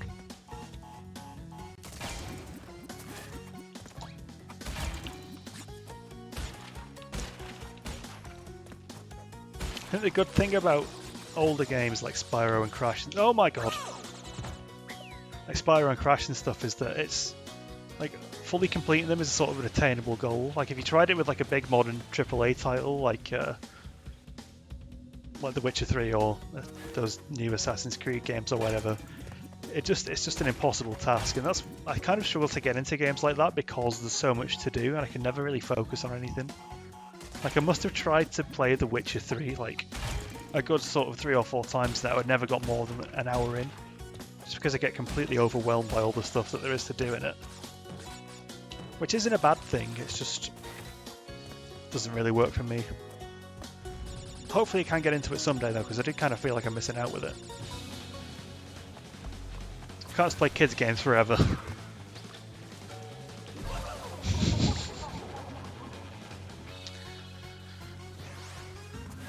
Let's pretend that didn't happen.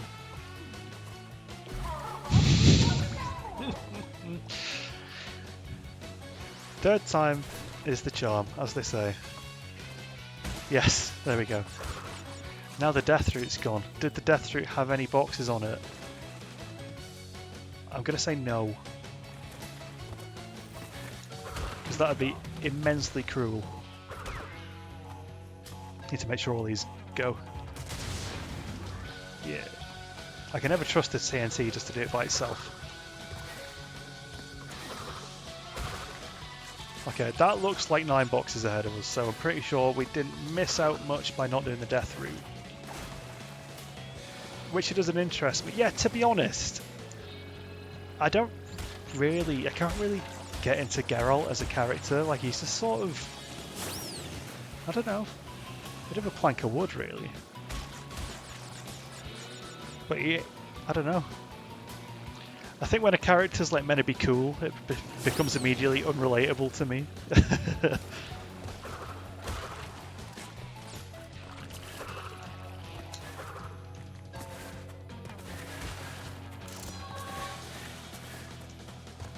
But yeah, if it's a big game with like a lot of story elements, if the story doesn't really interest you, then yeah, you're just wasting your time trying to play it, really. No point getting into it if you're not going to enjoy it. I'm trying to think of like the last big AAA game that I played. Don't know, maybe does Detroit Become Human count as one? Because that's the last sort of big game I played, I'm pretty sure. Even when I was a kid and I had an Xbox, I didn't really play the big stuff everyone else was playing. I play like Call of Duty and Halo and stuff like that. Actually, I'm trying to think of any other example of a AAA game that I didn't play. Okay, that was a bad example. Oh. Oh no, these are some levels right here. Just the big and selling games of the generation. Oh, do they count as big AAA titles? Small indie games like Halo and Call of Duty.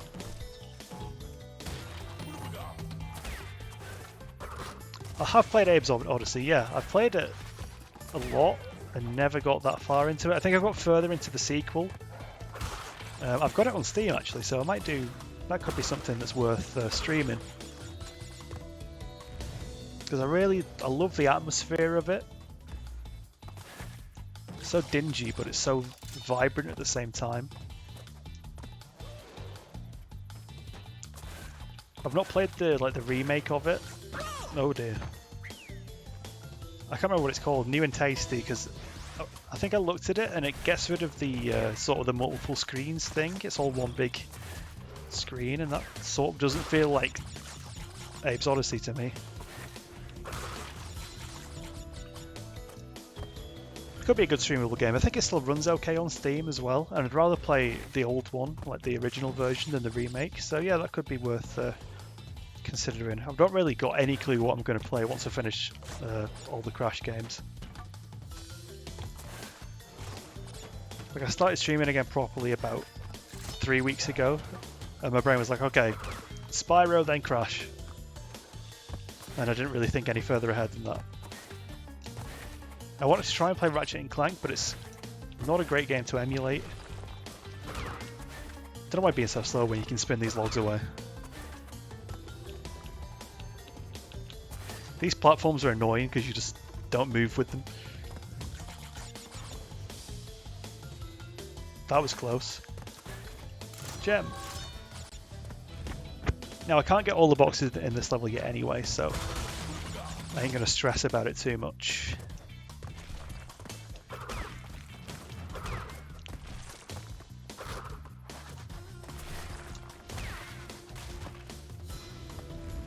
Yeah, I did Spyro 1 in one stream actually. That was pretty cool. Got 100 and whatever percent, the maximum percent in all of them, and it was pretty fun. Yeah, the Reignited trilogy looks amazing. I feel like everyone who streams Crash has to stream Spyro and vice versa. It's just that they're such interlinked series.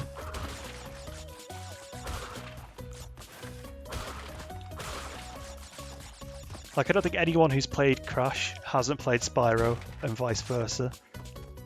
But the two games I grew up on, that and Metal Gear Solid, weirdly, playing that as a child. But yeah, I'm kind of looking forward to whatever they come out with next, because I'm guessing that Activision are going to do like a sort of yearly cycle of Crash and Spyro games now. But because Toys for Bob are making Crash 4, I wonder who they're going to get to do it.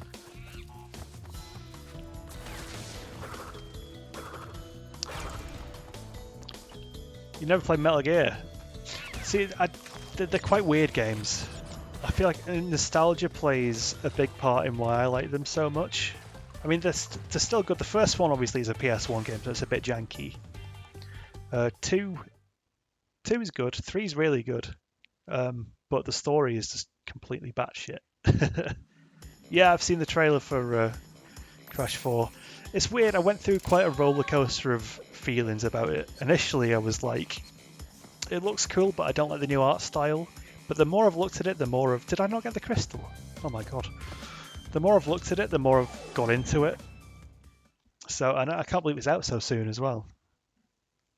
It's good. I don't like prolonged waiting periods for stuff. I'd rather stuff just be announced and then be released within 6 months. Because eventually, I think I reach a point with like hype for games where I just get bored of waiting and my hype dies down a bit. So like 6 months is a good waiting period. But yeah, I watched like a deep dive video into the Crash 4 trailer the other day. And that got my hype levels up to 110%. Because they've retained everything that makes Crash Crash, but added a little bit of openness to the levels as well, which is nice.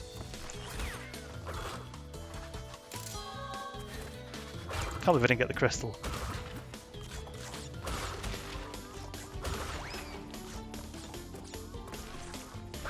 I was kind of hoping they'd announce that Crash Team Racing Nitro Fuel had come out on PC.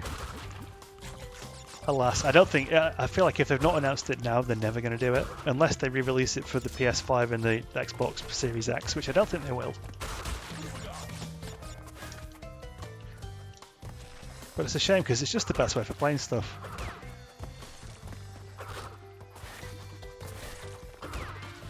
I ain't doing the bonus again. Sorry, monkey.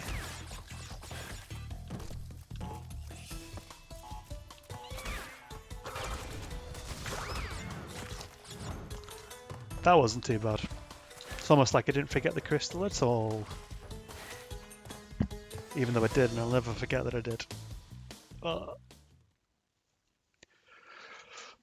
thought it'd get less hot as the day went on. Because it's 9 o'clock now, and it's still absolutely boiling. And quite frankly, I can't be dealing with it. This global warming is going to finish me off. The giant bear opens a secret passage. See, that's just too clear. In the PS1 version, there was no clue whatsoever about the secrets, but in the Insane Trilogy, it's just too clear. Jesus Christ, I've seen this better a lot of times, but it never ceases to freak me out.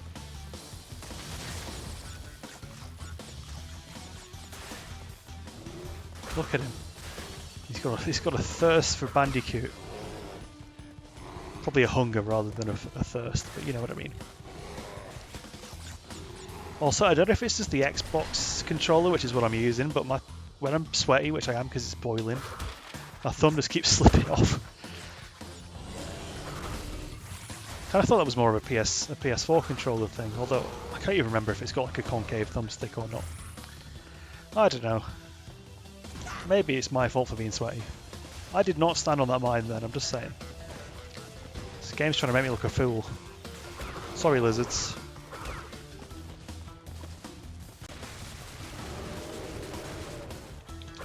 Oh, I wonder what's down here. That's not what you do. Oh, it is what you do. Amazing. Some lads with guns. I do prefer the Xbox controller as well. I prefer the Xbox 360 controller to the Xbox One controller. I don't know what it is. I think there's just a bit of a flimsy feel to it. Like, especially with the shoulder buttons, they're just not fun. Like, playing Crash Team Racing with them and using the shoulder buttons to do the boost is awful. So I think the PlayStation controllers are closing the gap now. They stayed the same for so long, but the PS4 controller was a little bit different at least. And the PS5 controller looks wild.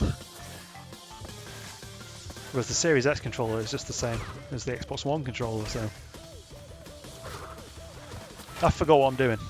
Why am I down here?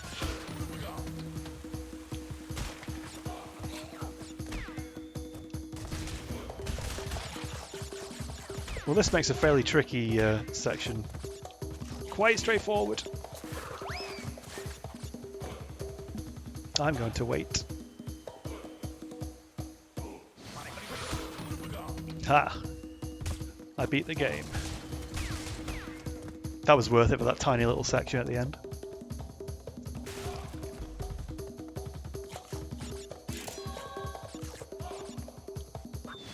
Oh, I was enjoying that.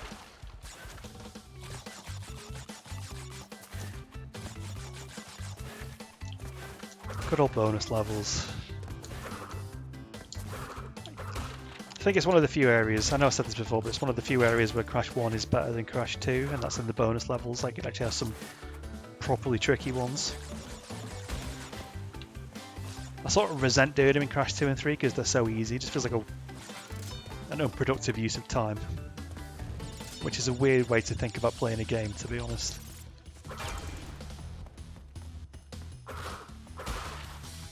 Come on, Mr. Bear, I see you. I see you lurking up there.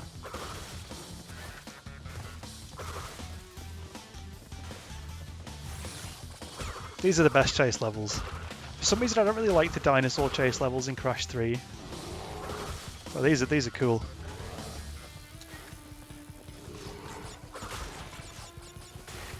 Oh, I thought I stood up in the electric then. 2 bears. There's a bear down there. Oh my god.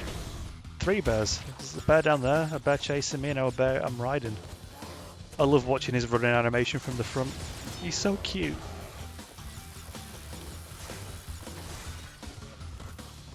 Look at him, he's adorable. Oh, see you later then. He just yeeted me off there.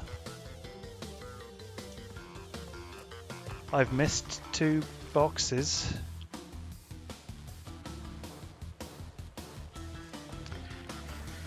Why am I like this?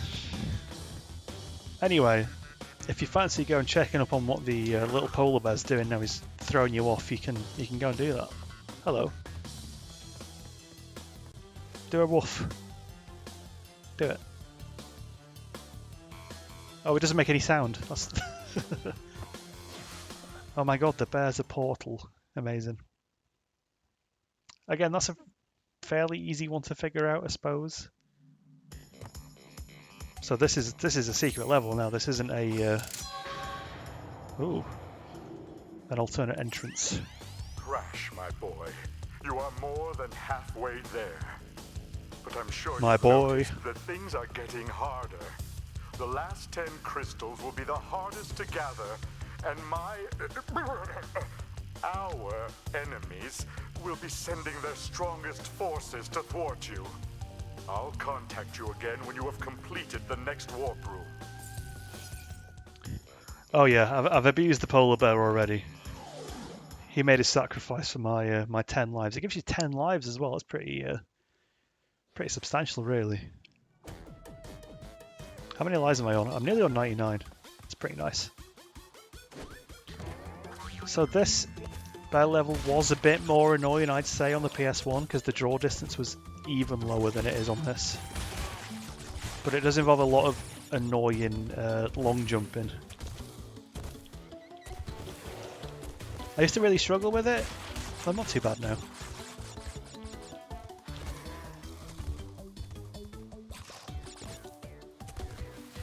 But yeah, it's I guess the annoying part is trying to figure out. Oh my god, that was awful. When to do the long jumps,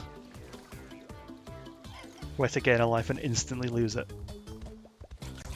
But yeah, I think the draw distance is a little bit further on this version, so that's nice.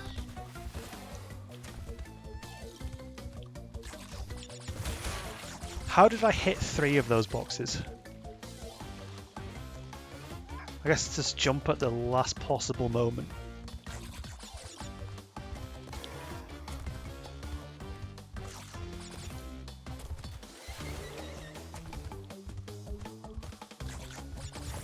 Yes, there we go. Okay, can I have a checkpoint, please? Oh no! It's fine, we got it down now. Maybe. No whale, please. Yes, we got it. Okay. Don't miss that box. There we go. Checkpoint would be very nice. Thank you.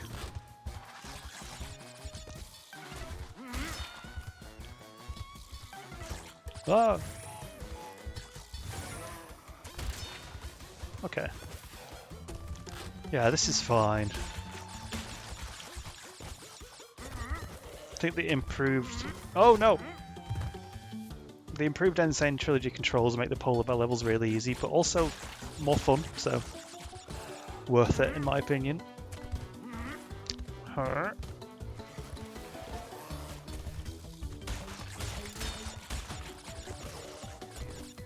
Don't fall in the water now.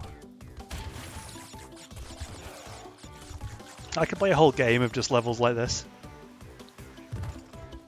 Now, this always weirded me out. There's like a little bit down here you can go to, and there's just nothing here.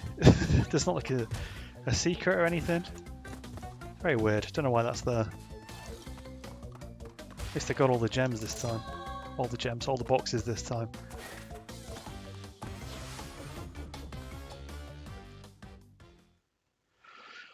Oof. I might have mentioned it already, but it's bloody hot.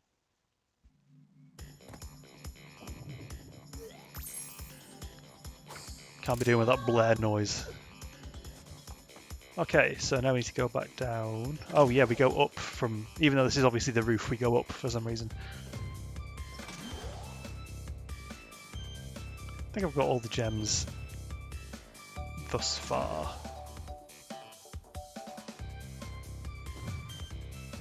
Cool. Okay, so I need to go and get all the boxes on this level because somehow I missed some. Oh, they're locked until I do the boss. Okay. That's weird. This is a good boss fight. This is the first good boss fight of the series, I'd say. Cortex and Crash 1's okay. But this one's good. And it's got a cool saxophone in the background as well.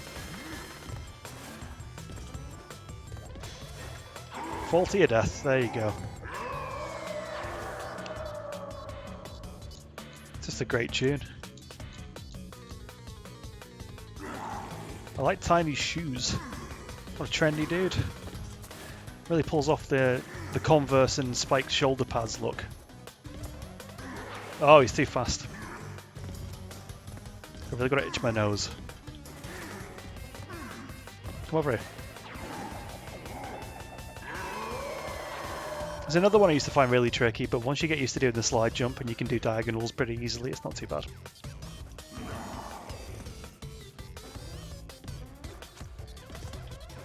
Haha!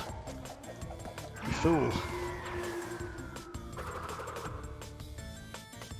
He's dead. Look at him, he's proper dead. Oh.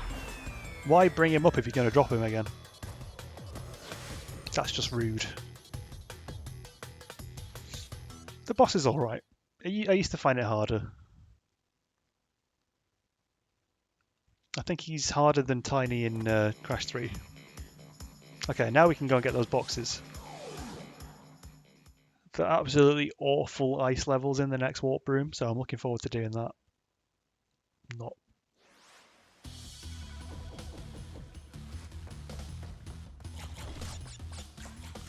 Is your name Miss Tiny because you're a fan of Tiny the Tiger?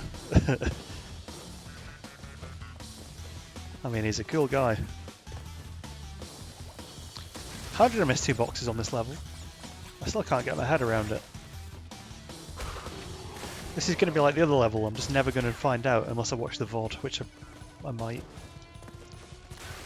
Always good to learn from your mistakes.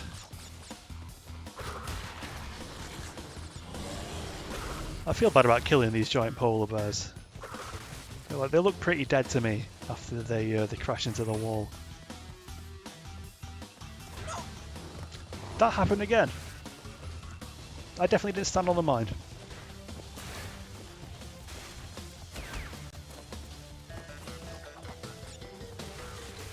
So usually I'm not too bad at it, because the bear breaks some of them as well. I shouldn't have done that checkpoint there. Maybe it was some of these that I missed.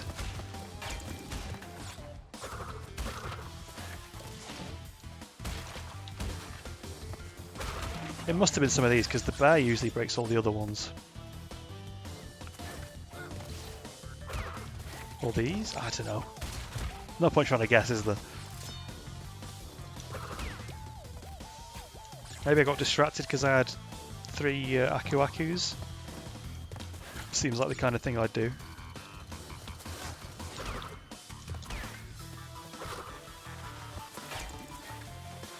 Or maybe I didn't break that. Is there a box up there? I am mad confused. I don't think there's a box up there, is there? It's just another Wumpa fruit. Well. At least now we can see if there's a box up there. There are! There's the 2 boxes. Cool. Well, at least we learnt this time.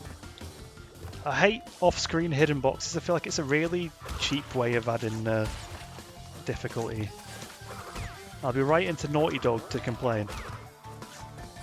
I'm sure they're inundated with complaints at the minute, but they'll make time for me.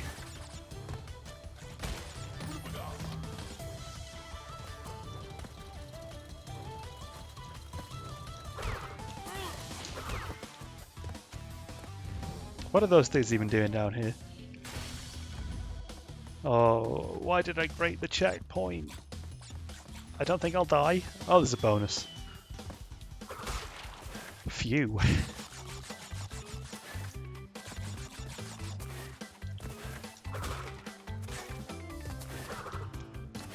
The slide jump just feels really nice as well. I think that's why I prefer playing Crash 2 and 3. Just the feeling of using the slide jump is super satisfying.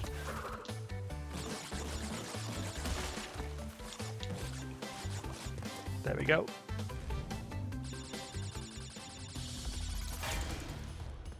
Okay, 16 boxes left. I'm pretty sure we got the 2 that we missed before.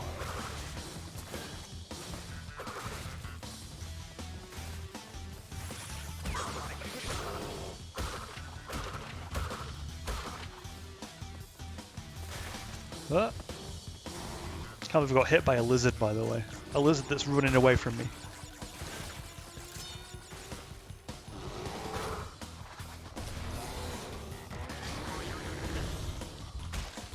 Look at him, he's so cute. There we go, that's all the boxes. So yeah, it definitely was those 2.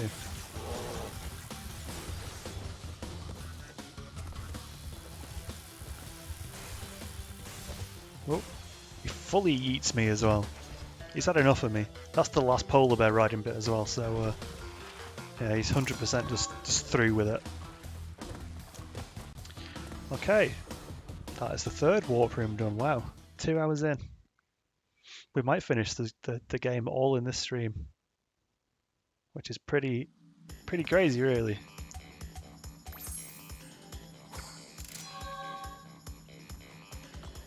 Up we go. Because the levels don't really get longer. They get a little bit longer, I guess. But not enough to make it last another 2 hours. Try jumping right after a slide for greater distance. Wow, I would have never thought of that, thanks. He's doing a very poor job of welding. I'm doing a very poor job of killing him.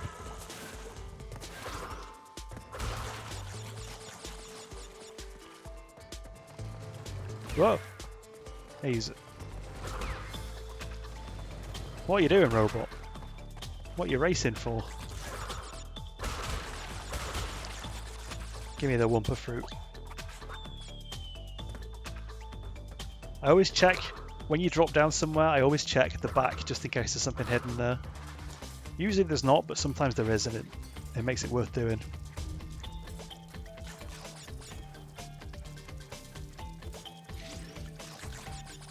Ah, that's why the level is called Hanging Out. Because you hang out. Oh god. Whoa, okay, this is pretty... Oh, I was gonna say it's pretty tight.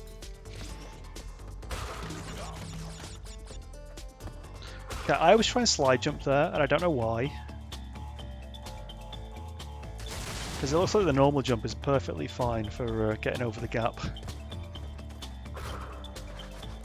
Get a bit more instant height on it, I guess. Oh, that's not the way. What a tune this is, though.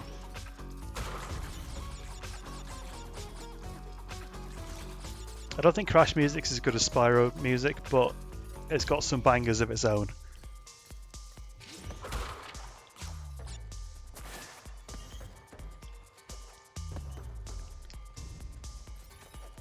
Can't believe I finally figured out how to do those jumps. I'm so proud.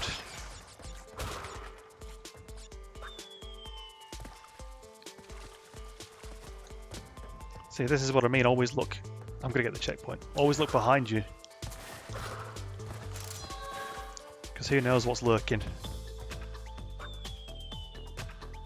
I got that checkpoint so we can death abuse if we get to the end of the level. So this is the only place in both Crash games that have hanging where you actually need to do this. They do both have good soundtracks. I just really, really love the Spyro soundtrack. Like, it's probably my favourite soundtrack in any game.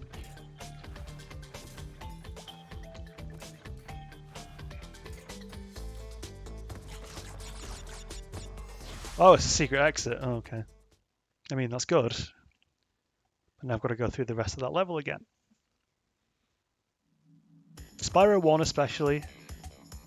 Just chef's kiss. Mwah. Perfect soundtrack.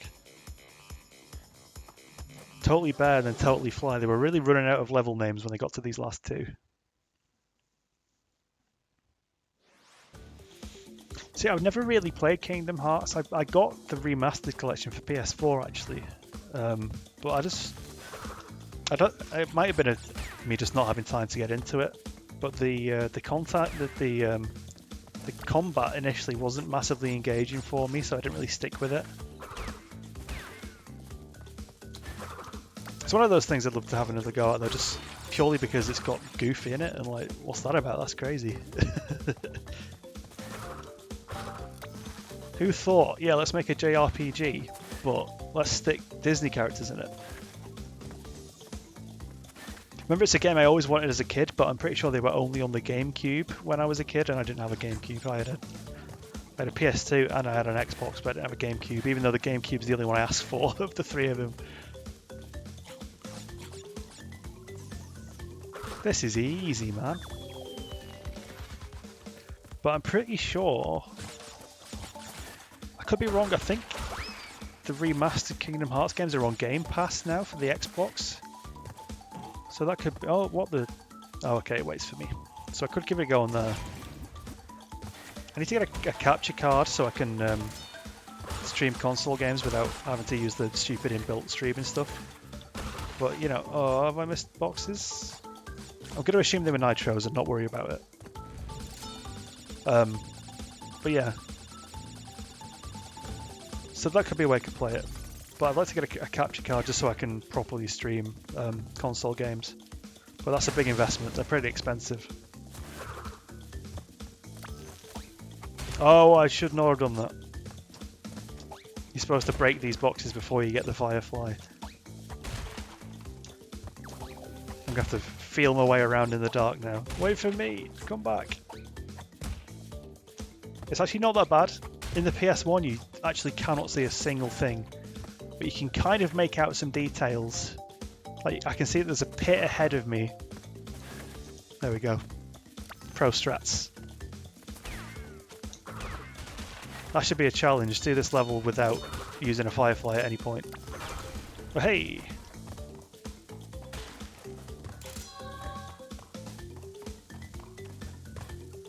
I'm nearly at 99 lives. It's insane. I've been playing for 2 hours and 17 minutes. I'm really maxed out on lives.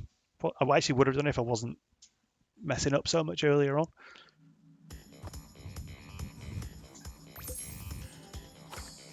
Totally fly, man. Yeah, bro. Stuff like that. I don't know. So. God, we're nearly done with all the secret levels.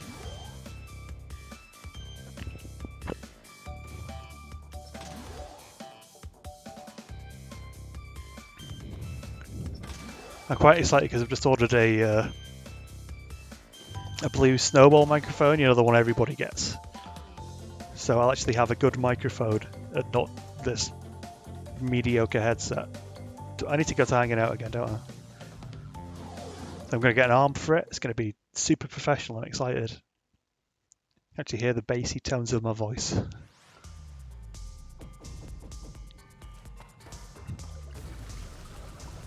Like, I've watched a lot of streamers recently, sort of smaller streamers, and for whatever reason, they've all got really good microphones. I'm the only one who streams with one of these crappy headset microphones. Where do they get them from?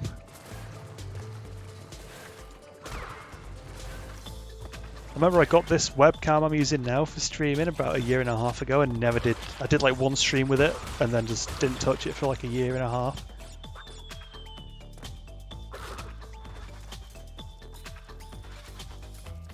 At one point I tried to use an app that let me use my phone as a webcam, but it just didn't work. Whoa, careful.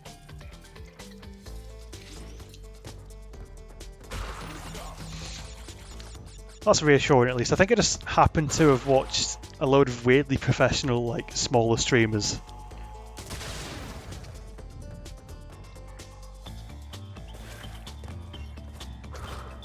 Unless they have microphones for everyday use in other parts of their lives, whatever that could be. But yeah, I'm on quite a good streak of streaming at the minute. So I figured if I'm ever going to invest in a little upgrade, it's probably best to do it now. I just get a new overlay as well. This was a free one that I got off Streamlabs when they were all still free. Now they all cost money, and I'm kind of bored of this one.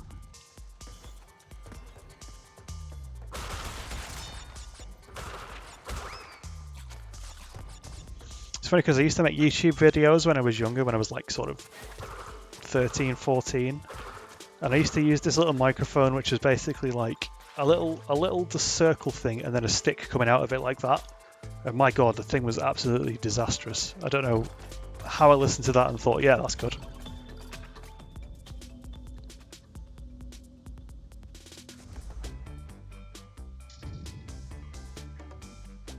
Oh. Just bin noises outside, no worries.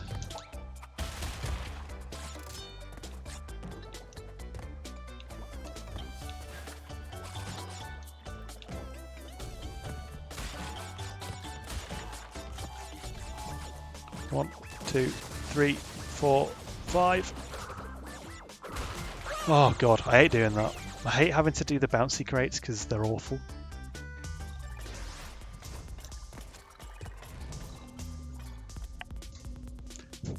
Some sort of commotion happening outside.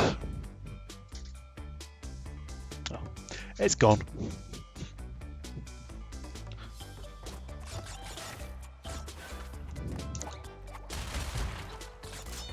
This is the game's revenge for me saying there weren't any hard bonus levels in this one.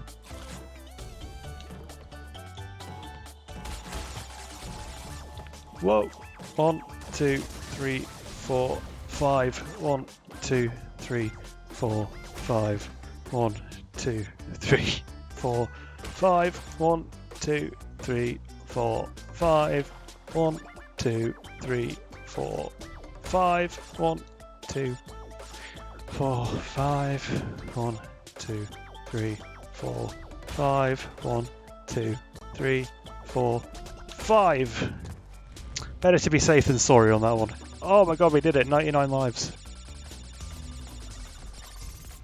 Amazing. I got an achievement for it as well. Ah, rats, no! That could have killed me. That was very close. Hope this doesn't sink.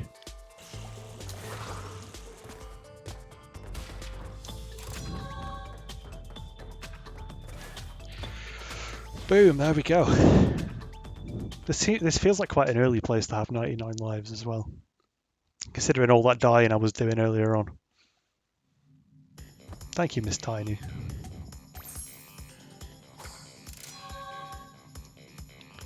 On we go. Oh, now these levels can do one. Quite frankly, the B levels, not a fan. I actually watched the video earlier today. You know how you get random suggestions on YouTube sometimes? It was of like a beekeeper who decided that because one of his beehives had gone mental, he just decided to euthanize it. So it was just a beekeeper just drowning thousands of bees. Okay, Miss Tiny, thanks for stopping by. See you around, hopefully. Have a good one. Oh god. No, statue man.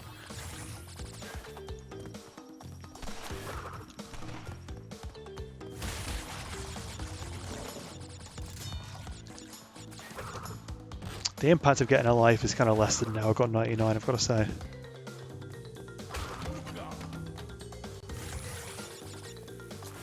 So these are kind of like, they're sort of formatted like reverse versions of the levels from earlier, the chase levels.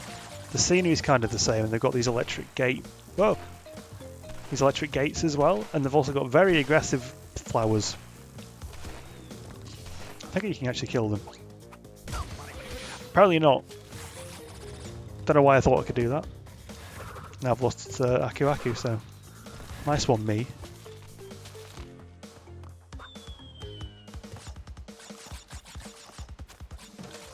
Oh my god, that was a hell of a bounce on that then. Wow, nice. Some crazy lighting going on in this bonus. Look how shiny that crate is. Madness. These are very bouncy bounce crates. Ooh, now that's a challenge right there. Oh, okay. I feel like I can probably make it if I get just the right... Oh, maybe not.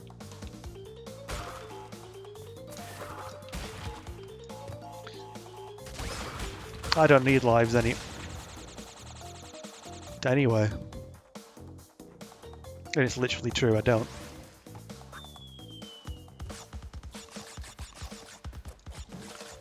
Okay, I take back the no hard bonus levels thing, okay, game?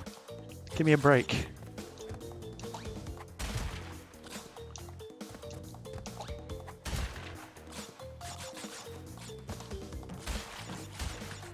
Whoa!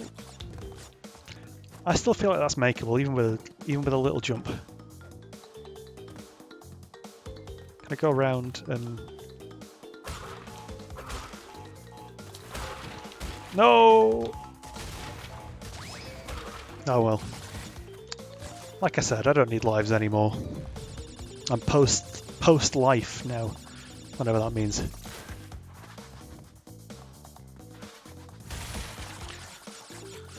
Oh, see, there's a death route, but there's also backtracking. I don't know which is the easier path to take, because I'm pretty sure you can get back to the death route at the end of it. Oh, I'm just going to go on the death route and backtrack the other way.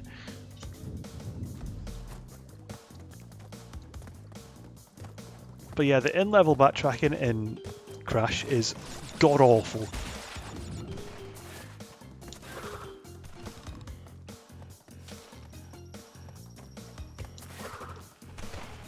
Oh, there's bees. I forgot about the bees. Literally the main feature of the level is the bees.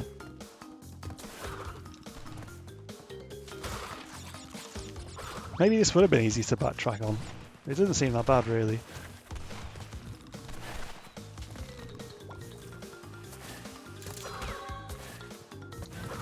Just a single bee.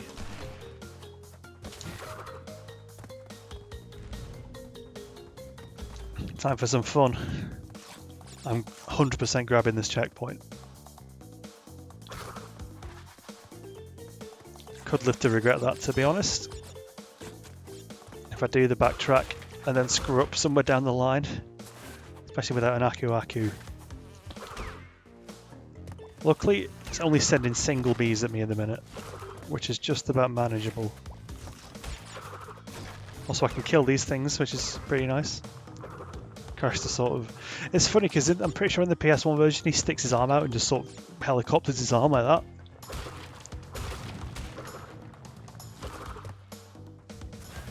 I think I prefer that. Screw you, plant.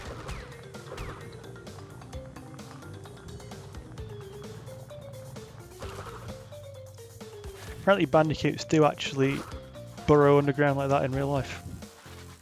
This game's so realistic. Oh no! I literally just got a checkpoint. It's fine. That's such a fantastic death animation. No Beano. No Beano.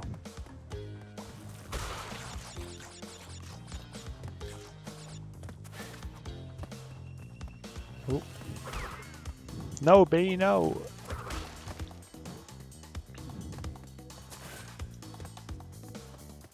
No beat.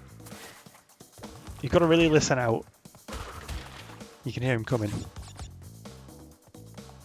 Okay, now we're in dangerous territory. Because now we've done the backtracking, we've got to go all the way back without getting killed by a bee.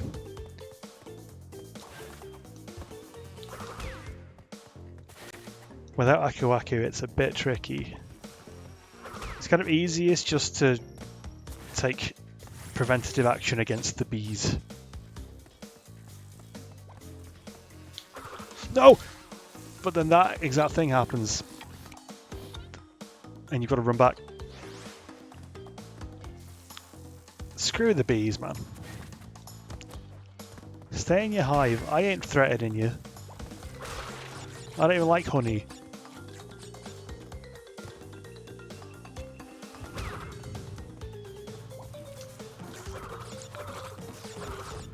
Just want to spin it. God, give me a break. This is a deeply frustrating experience. Ah!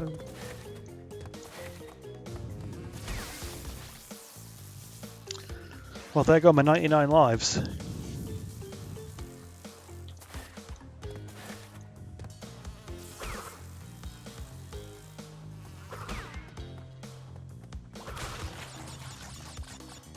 Can't run on these because they make me go that way, and I don't want to go that way. No beat.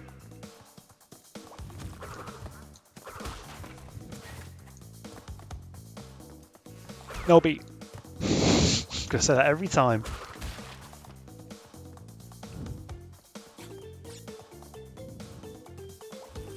B, no.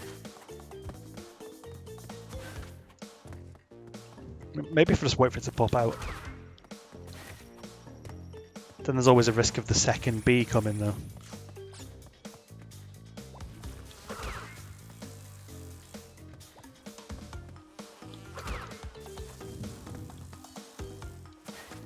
They're meant to stop at gaps, and they very rarely actually do. Now we can't hide from the bees under the ground, but there's no bees, so there's no point. I'm quite upset that I broke that checkpoint. Bee, no! Because now we have to do the next bit of the level without getting killed by a bee.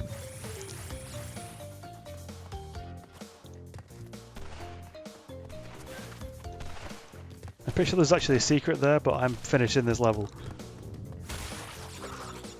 Oh, bees. Spare me from the bees. And the Mario men. You get Mario. I love how gracefully he pirouettes away. Beano! This is very, very tense. No, Mario! Oh, thank God.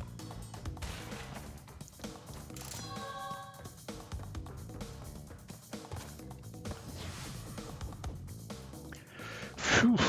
I ain't a fan of that level. You might have gathered.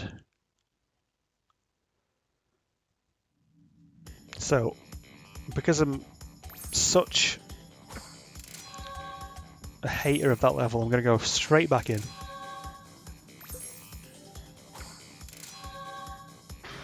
Oh, he's here. Crash, I haven't got much time. Cortex has almost completed the new space station. Something's not right with his statements. Beware the tricks he's trying. Wow, Cortex is a bad guy. I would never have guessed. Excuse me, just itching my beard there.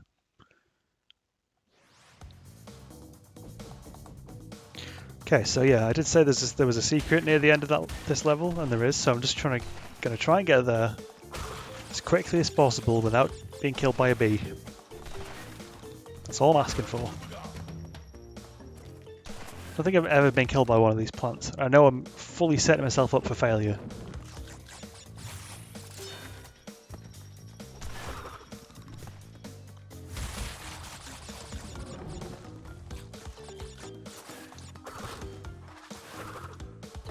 I don't remember these Aku Aku crates. Are they always here?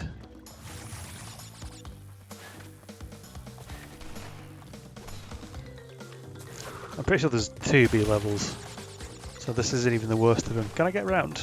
They look very walk-roundable. Let me out of this cage. Happy statue. Sad statue. Don't need your bonus level. Don't need your death route, even though I'm pretty sure the death route's easier.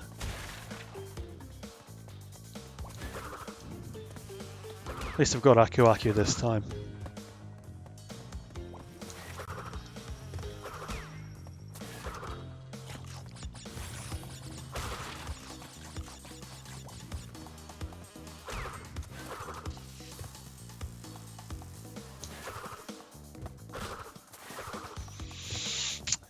All Gucci, as they say.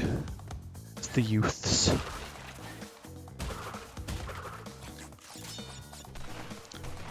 Slowly regaining my 99 lives. Didn't need to do that. Please, bees, just leave me alone. Oh, my whale fell down. I've got to fix that. Can't stream with the whale down.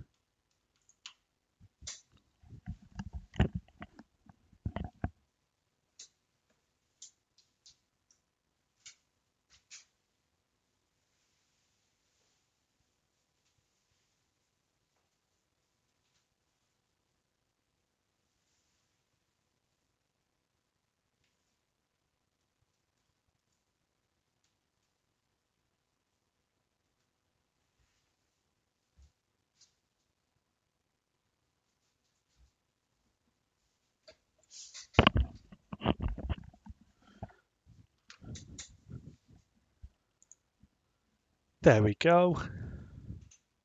The whale returns.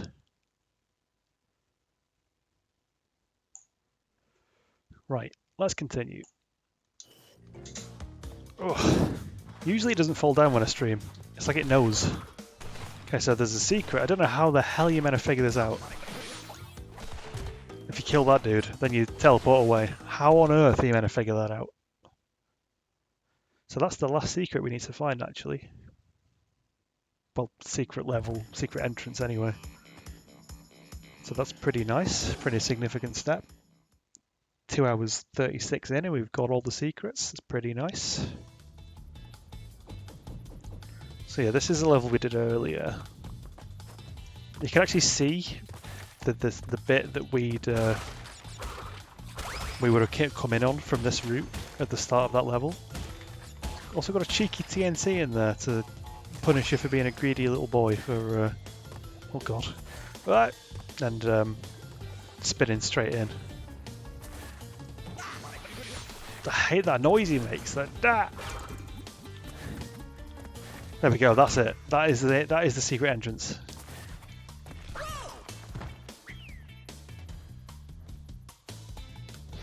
I've got nothing to say.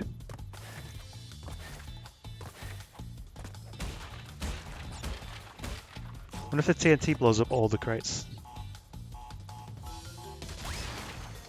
That's pretty satisfying, I've got to say. Right, watch the fire. Oh, Jesus.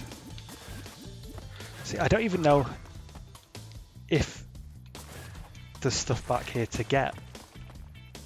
No, this is the start. I've wound up at the proper start of the level, okay. What a pointless little secret entrance.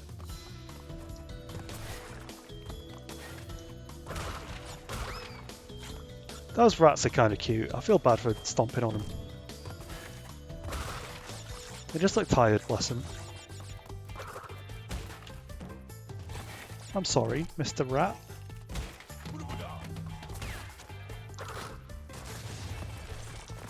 Lizards, on the other hand, look terrifying.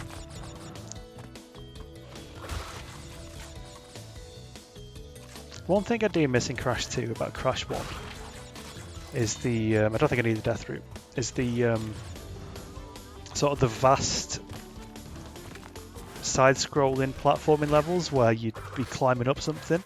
Like I always felt really cool doing those, like Stormy Ascent and Sunset Vista and levels like that. They gave you a real sense of pride and accomplishment when you finished them. Not that that's lacking in this game, it's just not as strong as it is with those cool levels.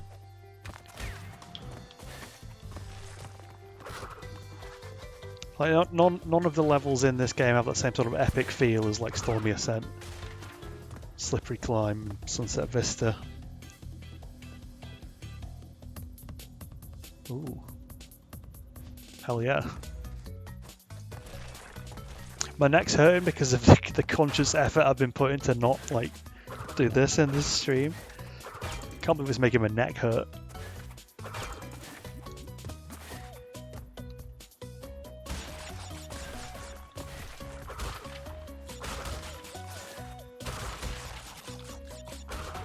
Easy.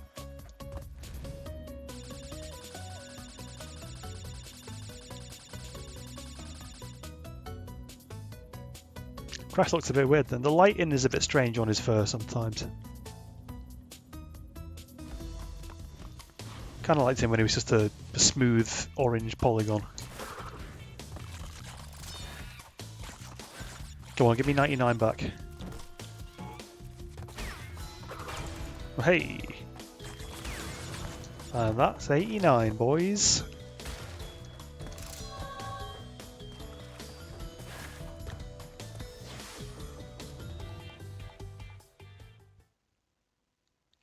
God, we've not got very much left to do. Although we do have the 2 hardest levels, so I'm not going to count my chickens before they've hatched.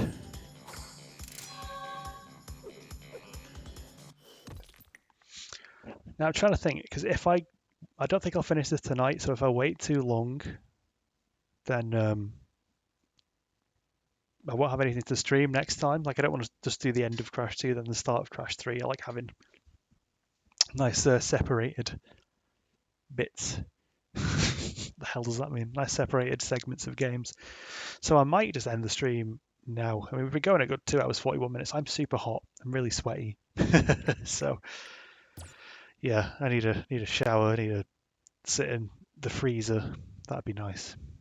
So yeah, I think I'll end it now. So just chatting. So thanks again to everyone who watched the stream today. Even if you're not here, I'm sending out positive vibes to you. Hopefully you can feel them. And yeah, that was a good chunk of Crash 2. So we'll definitely finish it next time. So until then, goodbye. I love an awkward goodbye.